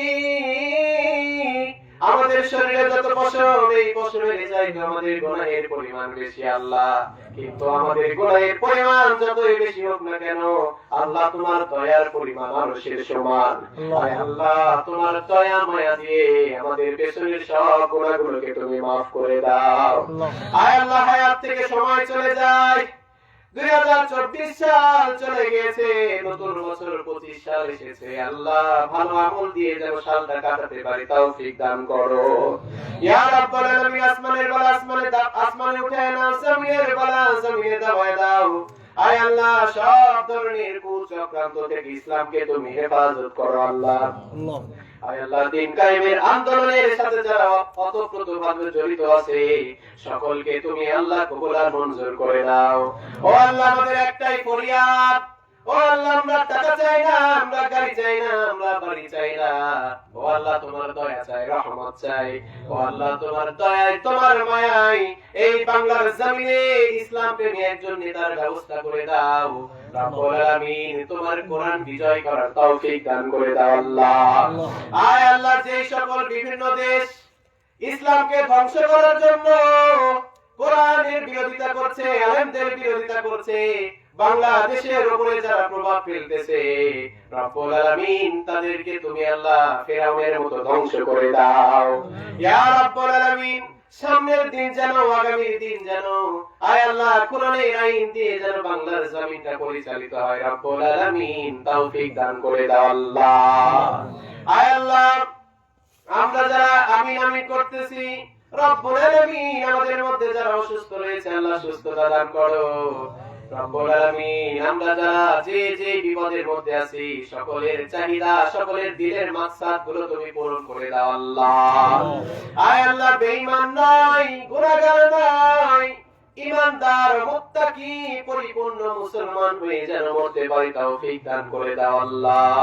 মৃত্যুর সময় যেন আমাদের জবানে কালেমা নসিব হয় তৌফিক দান করো আল্লাহ। রব্বির হামহুমা কামা রব্বায়ানি সগীরা, রব্বির হামহুমা কামা রব্বায়ানি সগীরা।